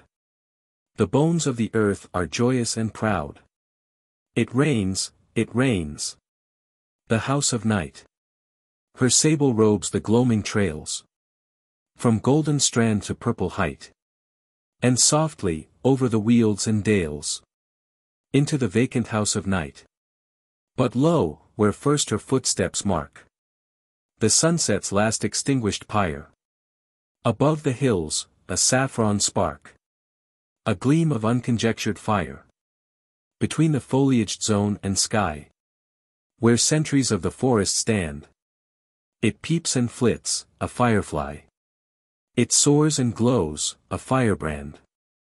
A sacred flame from hemlock shades, rising like a mystic sign, above the silence of the glades, into the solitudes divine. A sign perchance from those who pass, to those who follow in the gloom, dancing round a molten mass, above the grudging gulfs of doom. A newborn world, though years untold, have fed the forge that gave it breath, where life still casts of beaten gold cressets for the shrine of death. A dying world, though like a gem of sapphire hues in nacre bright, dropped from the zone or diadem of the immortal queen of night. A world from depths to heights as dark, It leaps anon into the dance. And whirls away, tea is but a spark. From the anvil of the god of chance. But faith and fancy often mar the mystery of things divine. For that which is a rolling star was fluttering neath a lonely pine. And lo, another orb doth roll above the groves where once it trod. And still another seeks its goal in the infinities of God. From where the eagle marks his flight across the void that earthbound seems, they twinkle forth, a circle of light, around the gloaming's couch of dreams. And thus they first themselves disguise as glow worms in the gathering gloom, and suddenly refulgent rise o'er the abysmal tracks of doom. For eons thus, from hill to sea, athwart the grudging gulfs they glow, and waning tell of the worlds that be, and the ghosts of worlds of long ago. For eons thus, their torches high, the gods unseen, as when the light of day conceals the starry sky, illuminate the house of night. After reading King Lear, is 'tis strange that in the cycle of his woes, which shakes his cloud-embosomed peak of years, and shatters the very fountain of his tears, he seeks the friendly path of winds and snows, when villainy forgiven more villainous grows, and treason in his robes herself attires, and love beneath adultery's sheet expires. Is 'tis strange that mating with the storm he goes, father and king? In sooth, they know thee well, the whirlwind and the forest and the night. But we who in the obscure shelters dwell, know better of thy sorrow than thy might. Father and king, thy heritage is vast. Wherever children be, its seeds are cast. The wanderer, I wander among the hills of alien lands, where nature her prerogative resigns to man, where comfort in her shack reclines, and all the arts and sciences commands. But in my soul, the eastern billows roll. I hear the voices of my native strands. My lingering eyes, a lonely hemlock fills, with grace and splendor rising manifold. Beneath her boughs the maples spread their gold, and at her feet, the silver of the rills. But in my heart, a peasant void of art, echoes the voices of my native hills. On every height a studied art confines all human joy in social pulchritude. The boxwood frowns where beckoning birches stood, and where the thrushes carolled fashion dines. But through the spreading cheer, the shepherd's reed I hear, beneath my Lebanon terebinths and pines. And though no voices here are heard of toil, nor accents least of sorrow, nor the din of multitudes, nor even at the inn, the city is permitted aught to spoil. Yet in my breast, a shack at best, laments the mother of my native soil, even where the sumptuous solitudes deny a shelter to a bird or butterfly. As in the humblest dwelling of the dale, a gracious welcome is shown the passerby, but ever more clear, all where I hear the calling of my native hut and sky. Land of my birth, a handful of thy sod resuscitates the flower of my faith. For whatsoever the seer of science saith, thou art the cradle and the tomb of God. And forever I behold a vision old of beauty weeping where he once hath trod. Lebanese. To be, C.R. O my love, how long wilt thou continue fondly nursing every dreaming hour? Our Lebanese, O my love, is calling. Yea, and waiting in his ancient tower, in his ancient, cedar-shaded castle. Night and day, Lebanese sits amusing of the memories that bloom unnoticed every season at the feet of sorrow, musing of the radiant days of Tammuz that went dancing with the bride of summer down the deep and pine-encircled wadi, musing of the time the prophets kindled Sacred fire in man's empurpled temples. Blazing all the highways of the world. Musing of the days embattled monarchs. Laid their shields and lances at his feet. Bowed before his throne invincible. O my love, the sad and lonely cedar. Ever rocking in her arid splendor. Ever in penurious shades embosomed. Reaches out for water in the meadows. And for sunlight in deserted vineyards. Rears her hope above the snow eternal. Crowning her time-hallowed desolation. O my love, the crumbling temple, dreaming. Of the star that wanders from its orbit. Of the rose that blooms and dies forsaken. Of the leaves that fall from sheltering branches. Only to become the sport of chance winds. Or the bed of some unsightly creeper. Dreaming of the Lebanon lily, drooping. In the dells beneath forbidding ridges. Dreaming of the corums of the elder. That forgot the touch of loving hands. For the zephyr of the south, which passes. O'er their bloom of tender welcome. Only. Fans into a flame the smoldering embers. Of the anguish of departed lovers. O my love, the furzas are in full bloom. Waiting on the terrace of Lebanus. For the ardent and enamored seeker. Waiting. And the secret of their silence. Locked remains within their shells of amber. Till thou comest, till they hear thee whisper. I am thine and thou art mine forever. O my love, how long wilt hither tarry? Making toys of time's discarded hours. Fair Lebanus, O my love, is calling. Yea, and waiting in his house of flowers. And around it wings of song unnumbered. Amber-tinted, beryline, vermilion. Pour their riches in the land of morning. Strew their silver in the olive grove. Weave their magic through the almond blossoms. Shake the incense from the terebinths. Spread in vain their gladness o'er the pines. Yea, a sea of siren witchery. Like the sundown inundates the heaven. Rolling o'er a sea of boughs emblossomed. Multi-hued, aglow with burning rapture. Waves of song are on the scented breezes. Rolling o'er the virgin snow of Senin. O'er the trackless verdure of the lowland. O'er the mottled mountains joined forever. In a wild embrace of stony silence. Rolling over wadis fondly nursing. Cyclamens of unremembered seasons. Oleanders of unfathered beauty. Irises of mothered tenderness. Yea, my love, the robin in the olives. Thrills the very shadow of the branch. In the pomegranate, thrush and skylark. Fill its crimson cups with flaming rapture. In the fig tree and the laden vineyard. Bulbuls chant the joy of harvest time. Yea, my love, the birds of dawn are calling. Whispering, chattering, warbling everywhere.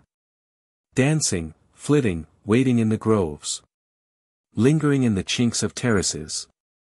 Making early visits to their young. Nay, they're busy making preparation.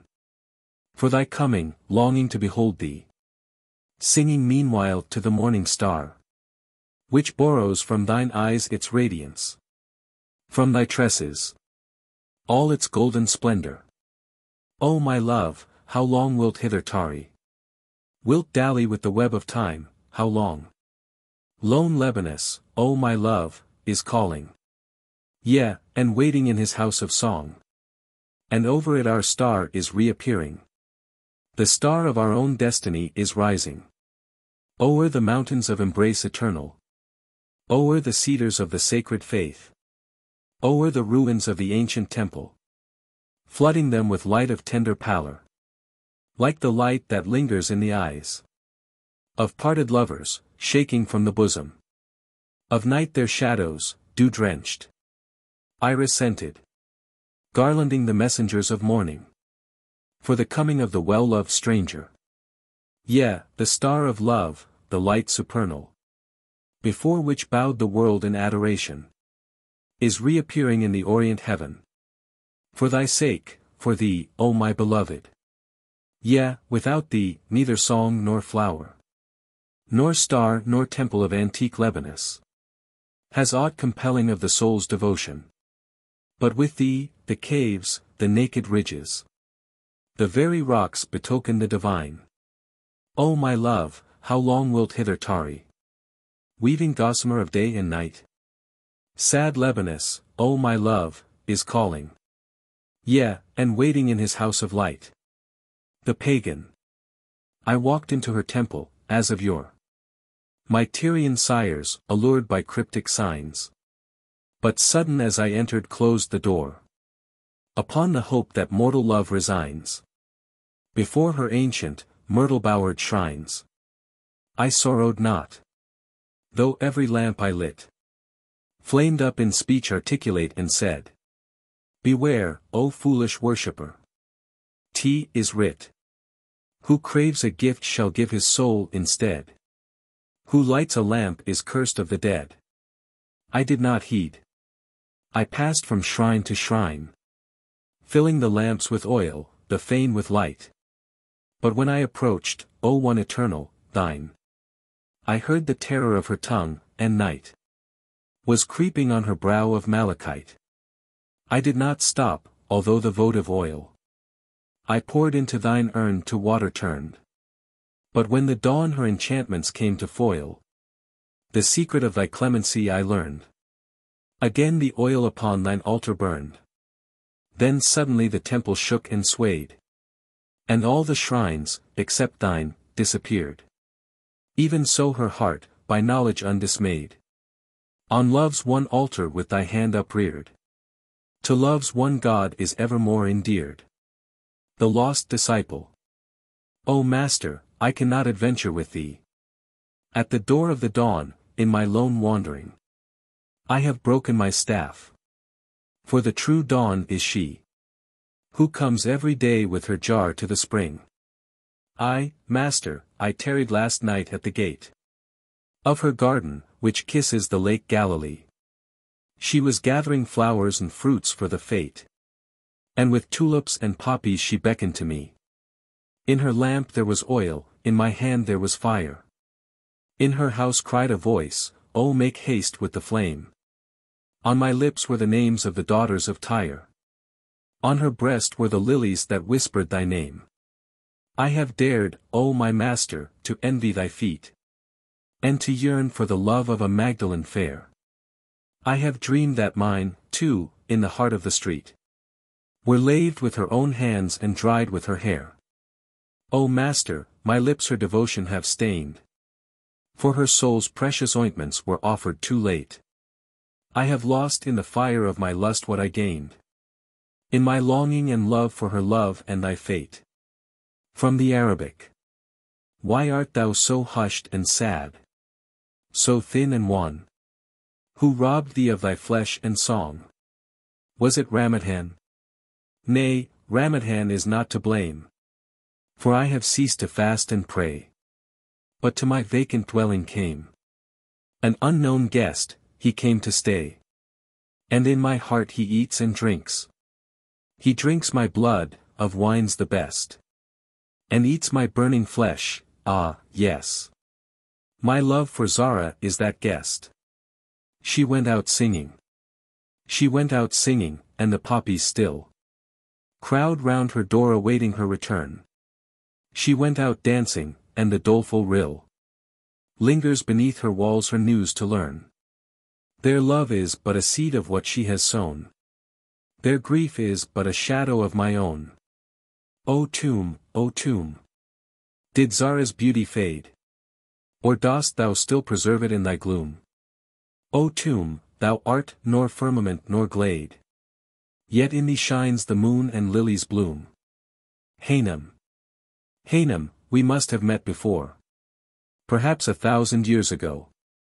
I still remember when I tore your virgin veil of lunar snow. By Allah, I remember, too, when, sousing in my mortal bane, you bit my lip and said, adieu. When shall we, Syrian, meet again? Hanem, thine eyes are brighter far than when in mine they shone one day. I wager every moon and star The tax of lustre to them pay. And those who dared with them to jest. Where are they now, those lovers slain? Who whispered dying on your breast? O Hanem, shall we meet again? The victims of your eyes are here.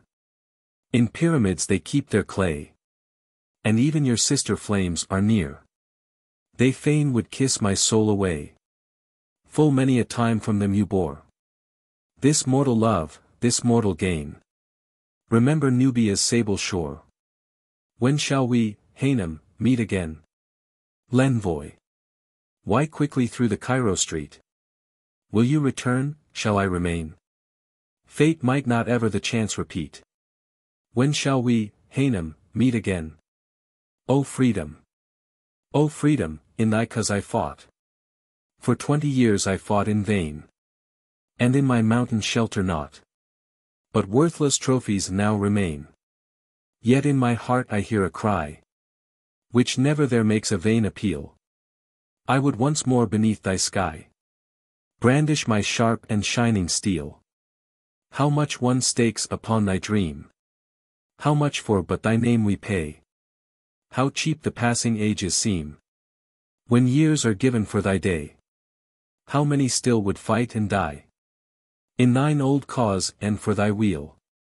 I would once more beneath thy sky brandish my sharp and shining steel. The purest love I give away. The bliss of it I set at naught. Again I'm on my wayward way, seeking what I have often sought. My wounded hopes, my bleeding ties, no peace in glorious air shall heal. I would once more beneath thy skies brandish my sharp and shining steel. L'envoy.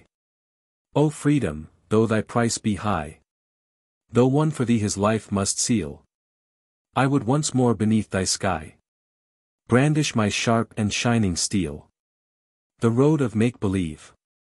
Chapter 1. She sits upon a rock along the stream that heard the whisper of her first desire, washing the faded garment of her dream, which she had often carried to the dyer. The dream of her self-centered lyric fire. And in the flowing, scarlet wounds of twilight, expiring on Aurora's drooping wings, beneath the secret scimitar of night, she dyes again her garment, while she sings of newborn love, though to self-love she clings. Chapter 2.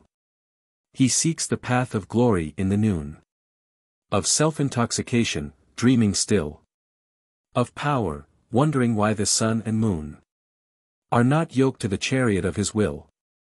His soul, a clinging vine, his mind, an ill.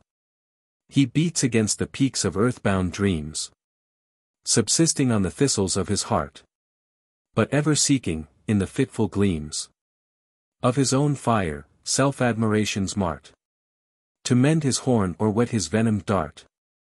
Chapter 3. They walk together in the golden vast of vision-haunted, soul-alluring sands, beholding the illusions of the past among the ruins of deserted lands. Together, although neither understands the groping purpose of the other. And yet, while in their hearts the gods of conflict nod, they gloze and smile, dissembling their regret. Love, on the road of make-believe, they prod. He going to the dogs and she to God. Renunciation. At eventide the pilgrim came and knocked at the beloved's door. Who's there? A voice within, thy name. "'T is I," he said, "then knock no more. As well ask thou a lodging of the sea. There is no room herein for thee and me." The pilgrim went again his way, and dwelt with love upon the shore of self-oblivion. And one day, he knocked again at the beloved's door. "Who's there?" "It is thyself," he now replied. And suddenly the door was opened wide. A Sufi song. My heart est the field I sow for thee to water and to reap. My heart est the house I ope for thee to air and dust and sweep. My heart est the rug I spread for thee For thee to dance or pray or sleep. My heart s the pearls I thread for thee.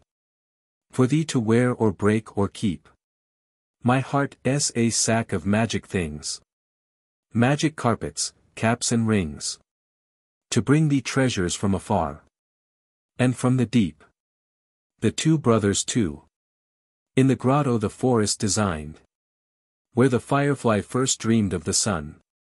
And the cricket first chirped to the blind.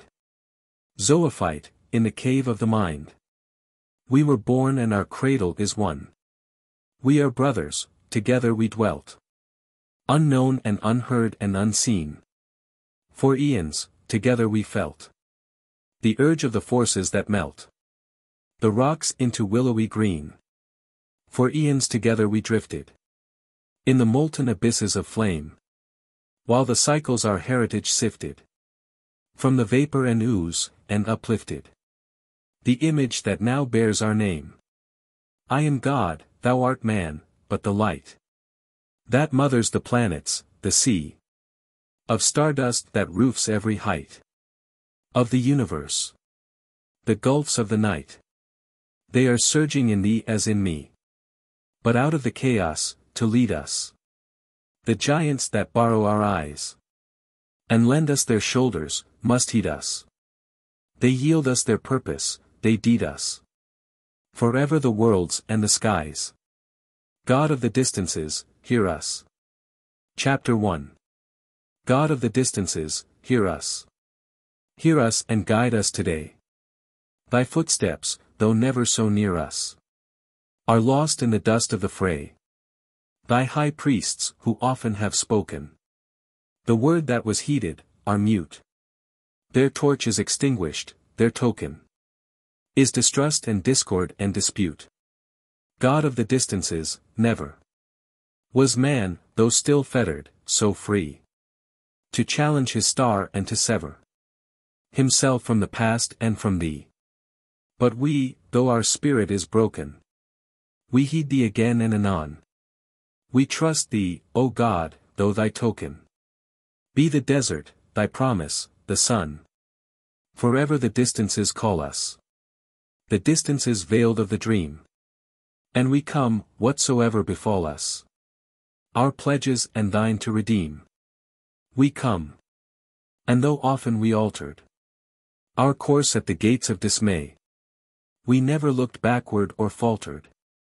Never regretted our way. God of the distances, hear us. Hear us and guide us today. Chapter 2. From the cave of the first dream we wandered. Through the forests of fate and of chance. And on many an illusion we squandered. The treasures of faith and romance. We fared with the fairies of noontide.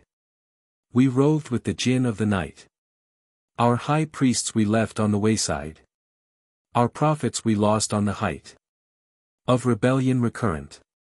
We passed many a temple and shrine, where the sherds of old creeds were recast, and traded as tokens divine.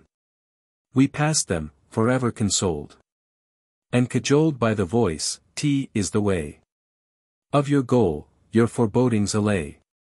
But thousands of cycles we told, millions of leagues we unrolled, heedless of time and his sway.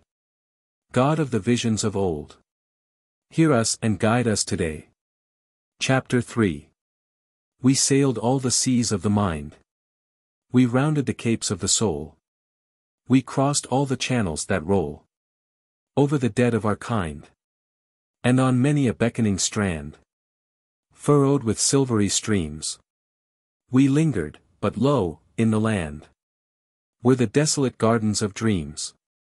Onward, the sails of desire, born of the distance's fire, tattered but ever unfurled, to worlds undiscovered aspire, to the life-giving worlds of our world.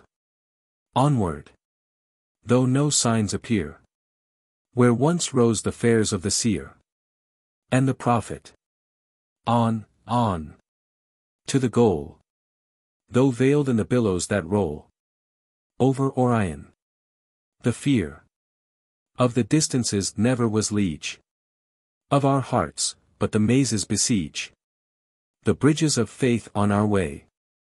God of our vision austere, hear us and guide us today. Chapter 4. Hear us, the captains of sorrow, the tillers of the soil of defeat, the lights of the oft-promised morrow, whose false dawns thy promise repeat. Our name and our purpose are written in blood on the tablets of time. Our spirit, though frequently smitten to the dust, has arisen, sublime and triumphant, again and again. Our torch, though extinguished, was never relinquished, our sword and our pen are brandished forever and ever. Yea, the ideal's undying desire and the wreaths of defeat it has won. Their story, in letters of fire, is limned on the brow of the sun. And not till a new world is begotten of the womb of our own, will the word of the soul of the earth be forgotten, or the cry of the earth be unheard. T is our word, T is our cry, T is our yearning, which shall mark even the ending of time. For no cycle of darkness returning shall reach to the path we must climb, or efface from our sight the supernal beauty of truth born of dream.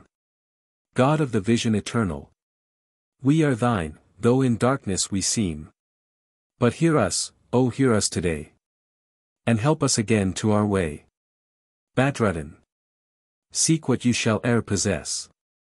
O Badruddin, although it be a will-o'-the-wisp of the unseen, which you may never behold, until my suns and satellites are cold. And in the seeking you shall find the hidden jewels of the soul and mind, and every jewel shall reveal things divine, even in a Sufi's logic wheel. Yea, even in the lowing kine. The eyewash, O lone Badruddin, I bring, is of the first dews of the firstborn spring.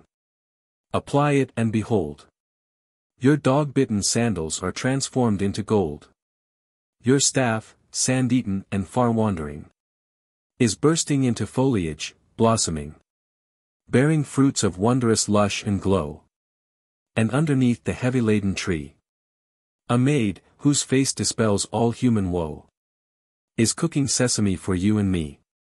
Cast off the garments of the world, and wear the sacred shades, whose color of contentment never fades. And sit beside me with the golden fawn, whose name is eternal dawn. O thou beloved, every word of thine is like a draught of purple wine. Every syllable is like the singing of the bulbul. More potent are they than the magic lore, which to the blind the sight restore. As now to one, who though a pilgrim old, is but an infant in the cradle of love. Yea, O thou incomparably sweet, thy words are to mine eyes a healing kohl, musk to my nostrils, balm to my soul, strengthening ointments to my feet. And what, in the stores and treasures of the world, is equal unto this? Wealth and beauty, fame and power, they are but mirages in the boundless waste that separates me from thee, for an hour. Once I tarried at a well in an oasis fair, but in the cup I lifted to my lips, I saw the image of thy wrath, and my despair. I dashed against a rock the common clay, and hastened away. Now, O thou beloved, I come to thee, with thy beauty drunk and dumb, burdened with thy wealth, and lame, ushered by thy liveried fame. In thy glory garbed I come, but I tremble at thy threshold lest the thorns in my feet the story of my sacrifice repeat. I tremble at thy threshold lest the flowers of my heart betray the painted lips of conscious art. I tremble at thy threshold lest the eyes that long have sought to behold but once thy face deserve not even thy shadow to embrace. The Sufi, lulled in the purple darkness is my soul. Behind the curtain, Allah, of my sight, where recreative waves of wonder roll. From sad seas of color over dead seas of light. I close my eyes and lo, the laden night stops at the ivory gate to pay thy toll. To my soul. And with it wealth in destitution's van. And power in the chariot of dole. And fame upon the skeleton she stole. From death, ambition, too, amidst her clan. Spurring her jaded nag, the caravan of life is at the gate to pay thy toll. To my soul. They pass, I open my eyes, and as I try to con the cruel pages of the scroll, which censure left in fragments at their goal, then suddenly, illumining the sky, a form of grace and beauty I descry. T is love, O Allah, come to pay thy toll. To my soul.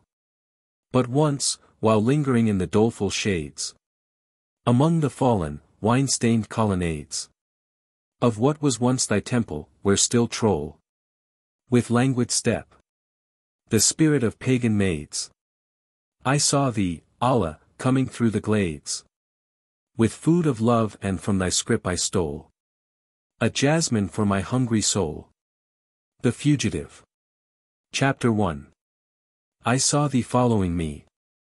I heard thee calling me. I even felt thine arrows in my tears. I know thou art shadowing me, and wilt yet, forestalling me, whip out the vanities of all my years. I ran and still I run away from thee, through maze and mirage of mortality, over the hot sands and the frozen lakes, across the sable wilderness that breaks. In fragrant moors, I ran to hills of dreams, up to the secret borderland that gleams eternally, casting its shafts of light from every incommunicable height upon the spinning feet of humankind. Oh, how I leaped from peak to find the path to the azure dance hall of the world, whose dome is gemmed, whose portals are impearled with hearts that melt and crystallize and shine, with frozen music, frozen beads of wine, and whose laughter echoes through the spinning spheres, where we were taught to dance in former years. Yea, I, who lit thine altar, as a boy, and nursed in incense fumes my vision of joy, and like a roebuck leaped across the rills, and danced like sparks of sunlight o'er the hills, to be, at early morn and eventide, the first of acolytes that served with pride thy venerable priests, alas. One day, casting my shame and piety aside, I snuffed the candles out and walked away into the dazzling night of dance and song, into the temple of the merry throng, and ever since, a fugitive from thee, shod with thy lightning, chuckling oft with glee, unburdened and unfettered and undaunted, with naught, not e'en my shamelessness to hide, and only by beguiling beauty haunted, I trod the path of demiurgic pride. Yea, I was proud, when in the dawn's desire I could command the fruit of every tree, the bloom of every garden, and the fire of every passion, every ecstasy upon my way. O pride of brawn and dare! I'd shake the luster from the stars and steal the sap from the vines of June, and I would share my booty with the comrade that would seal his thieving faith with paeans to the deed that knows nor law, nor moral code, nor creed. Chapter 2. I ran and still I run away from thee, past pyramids and labyrinths of reason, through gleaming forests where the upas tree feeds both the saint and sinner for a season. And I danced in its lethal shades, I climbed up to the highest fruit-concealing bough that bends beneath a mocking wing, I rhymed my joy and pride. And o'er the very brow of death I leaped into the howling void, where the acrobats of mind, with balance pole of logic in their hands, are ever employed in scanning the dark canyons of the soul. And I was proud when on the tight-rope I Essayed my feet and fixed my giddy brain upon the universe, whereat the sky was but a mute infinity of vain belief, and every mystery divine a sea-washed, iridescent hollow shell. Upon the sands of faith, yeah, every sign upon the road led to an empty well. And I was proud, O pride of intellect, that the nothingness of things I could detect. Chapter 3. I ran and still I run away from thee, mistaking thy compassion for thine ire. A rebel I, fantastically free. A green-eyed flame of crepitating fire. Whipped by the winds of circumstance, and yet by thee pursued and by thy love beset. And why? I oft pretend to know not why. This fond solicitude. For what am I? But a bubble of vanity, a human thing, puffed with the vision of a loneliness, in which a pimpled ego tries to sing of self, alas, and spread its ebon wing. But I remember still thy first caress, which, in my infant vision I could feel, even as the flowers which thy love reveal, even as the ocean in the moon's embrace, even as the sunrise that reflects thy face. And this remembering, I hailed the soul, flaunting the sacred symbol of the goal that shrines thine image. Yeah, and I was proud that, rising over self thyself to find, with thine own godliness I was endowed. And yet I am but partially resigned. Oh, spiritual pride, which would disguise the hollow heart of holier than thou, in accents borrowed from the meek and wise. I, too, have prated with a placid brow, though I, still casting shadows in the mire, was but a scarecrow in the vineyard of desire. I saw thee following me. I heard thee calling me. I even felt thine arrows in my tears. I know thou art shadowing me, and wilt yet, forestalling me, whip out the vanities of all my years. A Chant of Mystics. Chapter 1. From the mist of arcana we rise. Through the universe of secrets we come. And we enter the tavern as lovers, whose features are pale as the false dawn, whose statures are lean as the new moon. Like unto a jar is the body, and the soul in the jar is the silvery voice of the fountain, is the rose-scented breath of the mountain. For your sake we have come, in the shape of a jar from the sea. For your sake we have come as disgrace, but glory incarnate are we. For the sake of the world we dance o'er the flame, on the point of the lance. Oh, think us not mortal, for we are the light on the foam of the sea. Of a truth, we are kin to the sun, the infinite source of all splendors. We are one with the world's riddles and wonders. But not of the world or the sun is the breath that lingers a while in the regions of death. The dust on our sandals betrays us, we know. We have traveled afar our devotion to show to him who is waiting for us at the gate of the garden of union our longing to sate. We shall interpret the truth. We shall the secret unveil. For naked we come, like the dew. Like the zephyr, we come, and the gale. Naked, through thorn bush and grass. We speak and we pass. Our garments were burned in the fire of the mind. In the world where the deaf still dispute with the blind. We are the truth. And into the world, from the universe of secrets we're hurled. We are the truth. And into the skies, from the mists of arcana we rise. Chapter 2. In the light of the day, in the stars of the night we behold the face of the Master, the feet of the pilgrim of old.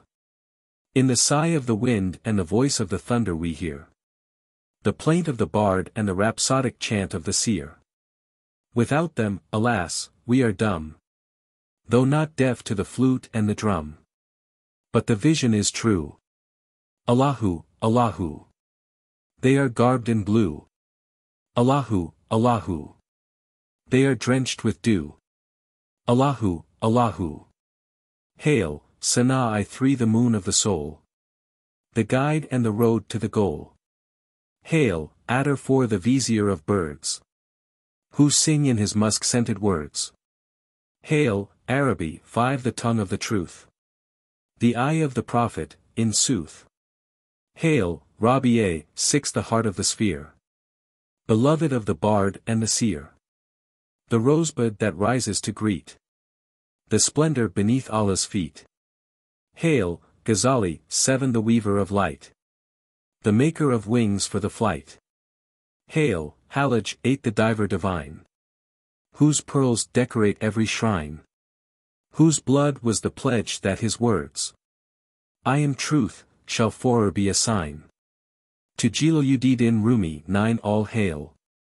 The master who flung every veil. To the wind, who ne'er sober was seen. Though ne'er to the tavern had been. But ever, and often alone. Was dancing before Allah's throne. Hail, Tabrizi 10 who nourished the bard. With jasmine and myrtle and nard. Who loafed and invited his soul. And would not write a word in his scroll. Hail, Fared 11 the love-stricken one. The heart of the rhapsodic sun. The soul of the vineyard, the press. That knew every vineyard's caress. The host of the tavern divine. The saki, the cup, and the wine. The vision is true. Allahu, Allahu. They are garbed in blue. Allahu, Allahu. They are drenched with dew. Allahu, Allahu. And casting the years from their folds and the shame. From their bosoms, they leap in the circle of flame. They leap, with a flash of their limbs, to the dance. In the tender caress of the beautiful's glance. For only in rapture the face of beloved is seen. Through the mask of the spheres and the veils of existence terrene. And only the slaves of devotion and love have the feet that dare to approach the enravishing glow of the screen. Yeah, hither we come as the flame of his rapturous fire. And to the music of rebeck and flute, in the dance, we expire. Chapter 3. Yeah, man is as near the beloved. As far from the world he may be. He is full of the beauty of Allah. As he's void of the thou and the me. Life and the world we abandon. That the life of the world we may see. Oh, come to the assembly of lovers. In the shade of the tuba tree. Oh, come to the banquet of union. And taste of the ecstasy. Oh, come to the tavern where nectar and wine are a-flow as the sea. For only the drunken are sober. And only the fettered are free. Like the waves of the ocean we rise and we melt into foam. That the moon's caravan might carry us back to our home. Likes the motes in the sunbeam we dance in the dawn's disarray. That the sun might preserve us a while from dust and decay. But the atoms of being, the motes in the sun of his love, are aflame with desire to be where no night is nor day. Like a child in the cradle whose mother must rock it to sleep. We rock to and fro that the child of our heart might be still. Like the lonely palm, when the whirlwinds over it sweep. We sigh and we chafe in our chains, and we bow to his will. Like the bird in the cage who pecks at his sugar and sings. So we, in the cage of the world, to quiet our wings. But the vulgar will say that the dance of the palm, to the wind. And the bird to the sugar is singing, alas. For the blind. We come for their sake in the shape of a jar from the sea. We are filled with the water that heals, and though sealed, we are free. Nor crescent nor cross we adore. Nor Buddha nor Christ we implore. Nor Muslim nor Jew we abhor. We are free. We are not of Iran or of Ind. We are not of Arabia or Sind. We are free. We are not of the East or the West. No boundaries exist in our breast. We are free. We are not made of dust or of dew. We are not of the earth or the blue. We are free. We are not wrought of fire or of foam. Nor the sun nor the sea is our home. Nor the angel our kin nor the gnome.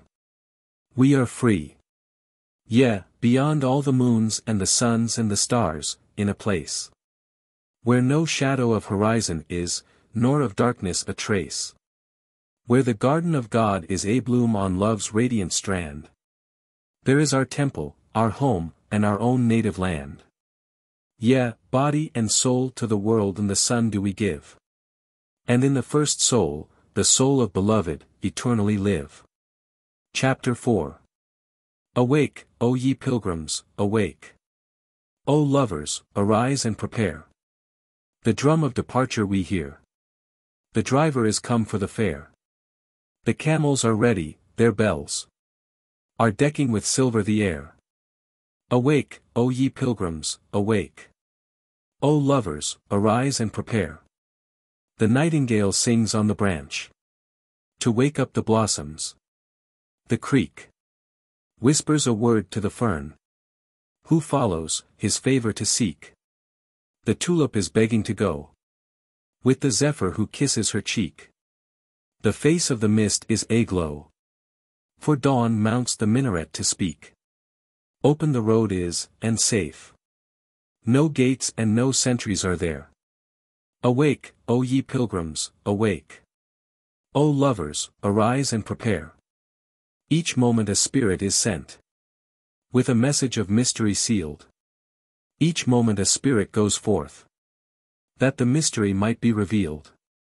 And whenever the dawn opes his eyes, a blind one on the wayfare is healed. Whenever a lover appears, the night drops her star-studded shield. Whenever a lover is slain, blooms a flower in the world's barley field. And always the pangs of departure are wrought into torches that flare. Awake, O ye pilgrims, awake. O lovers, arise and prepare. Ere the Saki was born, ere the vineyard existed, the cup, bright and brimful, enchanted our eyne. Ere the tavern was built, we revelled and tryst with the loved one and drank to his beauty divine. We drink till we wander away from self and desire.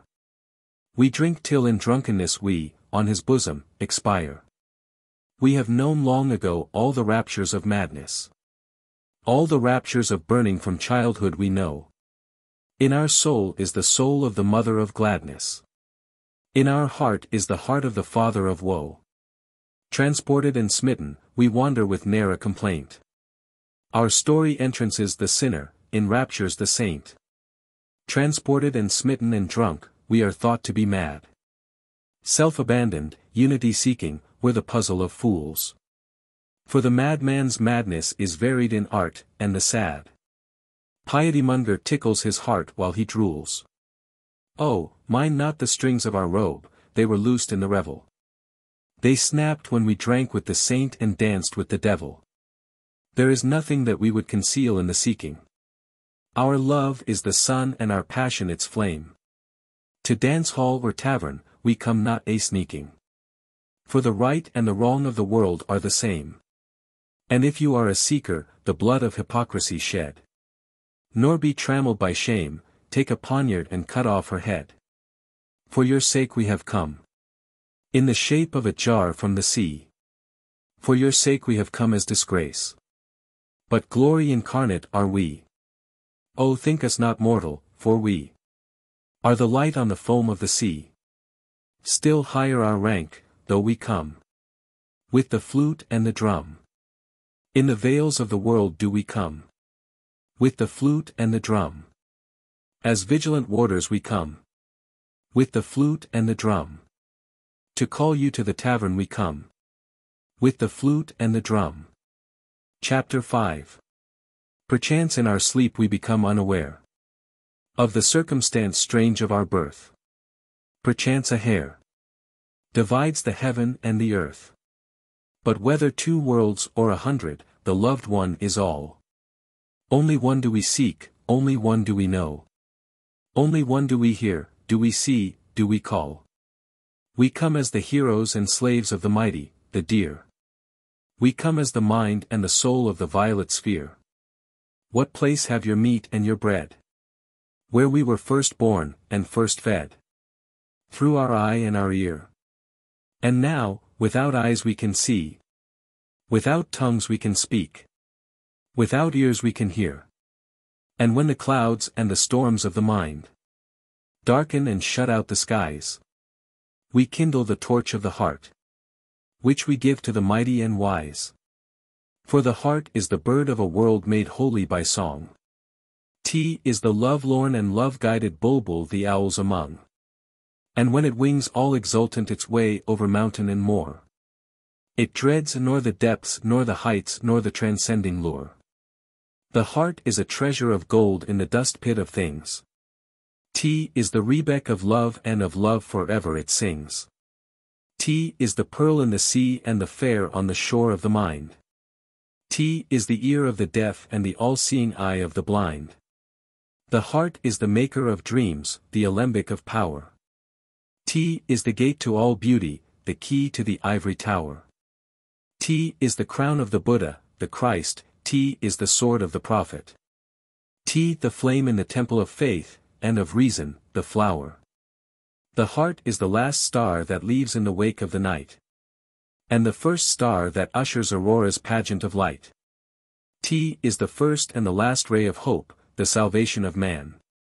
T is our guide and our standard, the leader of our caravan. Hearken! The voice of our leader. In the dawn's stillness and glow. Allahu, Allahu. We're ready. Sightseeing with us, who will go? The hour of departure is come. The caravan is moving. Woe ho! We are bound for a country of wonder.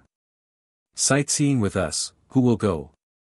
Wherever we stop on the way is a feast for the heart and a show. Everywhere, too, is a tavern. Sightseeing with us, who will go? He who has led us thus far will lead us still further, we know. He opens to us every gate. Sightseeing with us, who will go? He is the magnet and we are but pieces of steel, woe ho! Earthward the magnet is moving. Sightseeing with us, who will go? Sweet scents from the curl of his tresses are afloat on the breezes that blow from the radiant peaks of the world. Sightseeing with us, who will go? As we fix our amorous gaze upon him more amorous we grow. He moves in a soul-witching maze. Sightseeing with us, who will go? Come! But come empty of purse and empty of hand. Who travel with us shall not hunger or thirst, nor shall need. For the stores of the Master are open in every land. And his stewards, the earth and the sun, his wishes exceed. He is our need, our staff and our creed, of our hope and despair. He's the sun and the seed. Come, but come empty of heart and empty of mind. Who travel with us shall not carry a thought or a care.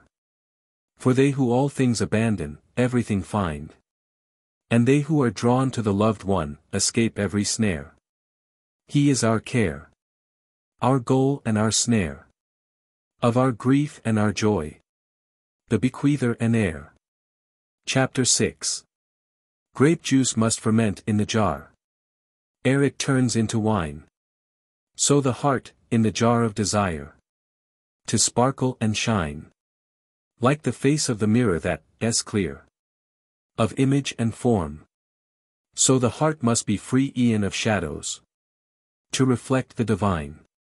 O brothers, our words are the petals of the rose that eternally blooms in the thornless rose bush of the soul, which his image assumes. O brothers, our word is the truth, our standard the guide. No Sufis are speaking, but he, in whom all things abide. Yea, his parrots are we, sugar chewing, and repeating his words evermore, while the habitants root of the world, camel-like thistles devour. Sugar chewing we come for your sake. Awake, O ye pilgrims, awake! The cypress that once graced the grove is afloat on the river of love. O lovers, the veil of the secret he rends. And like light drops of water, he gently descends. He walks on the face of the turbulent sea, driving before him the waves to their lee. Like a shepherd he calls, and his flock turn to foam. Scurries and scampers, impatient for home. A moment, alas!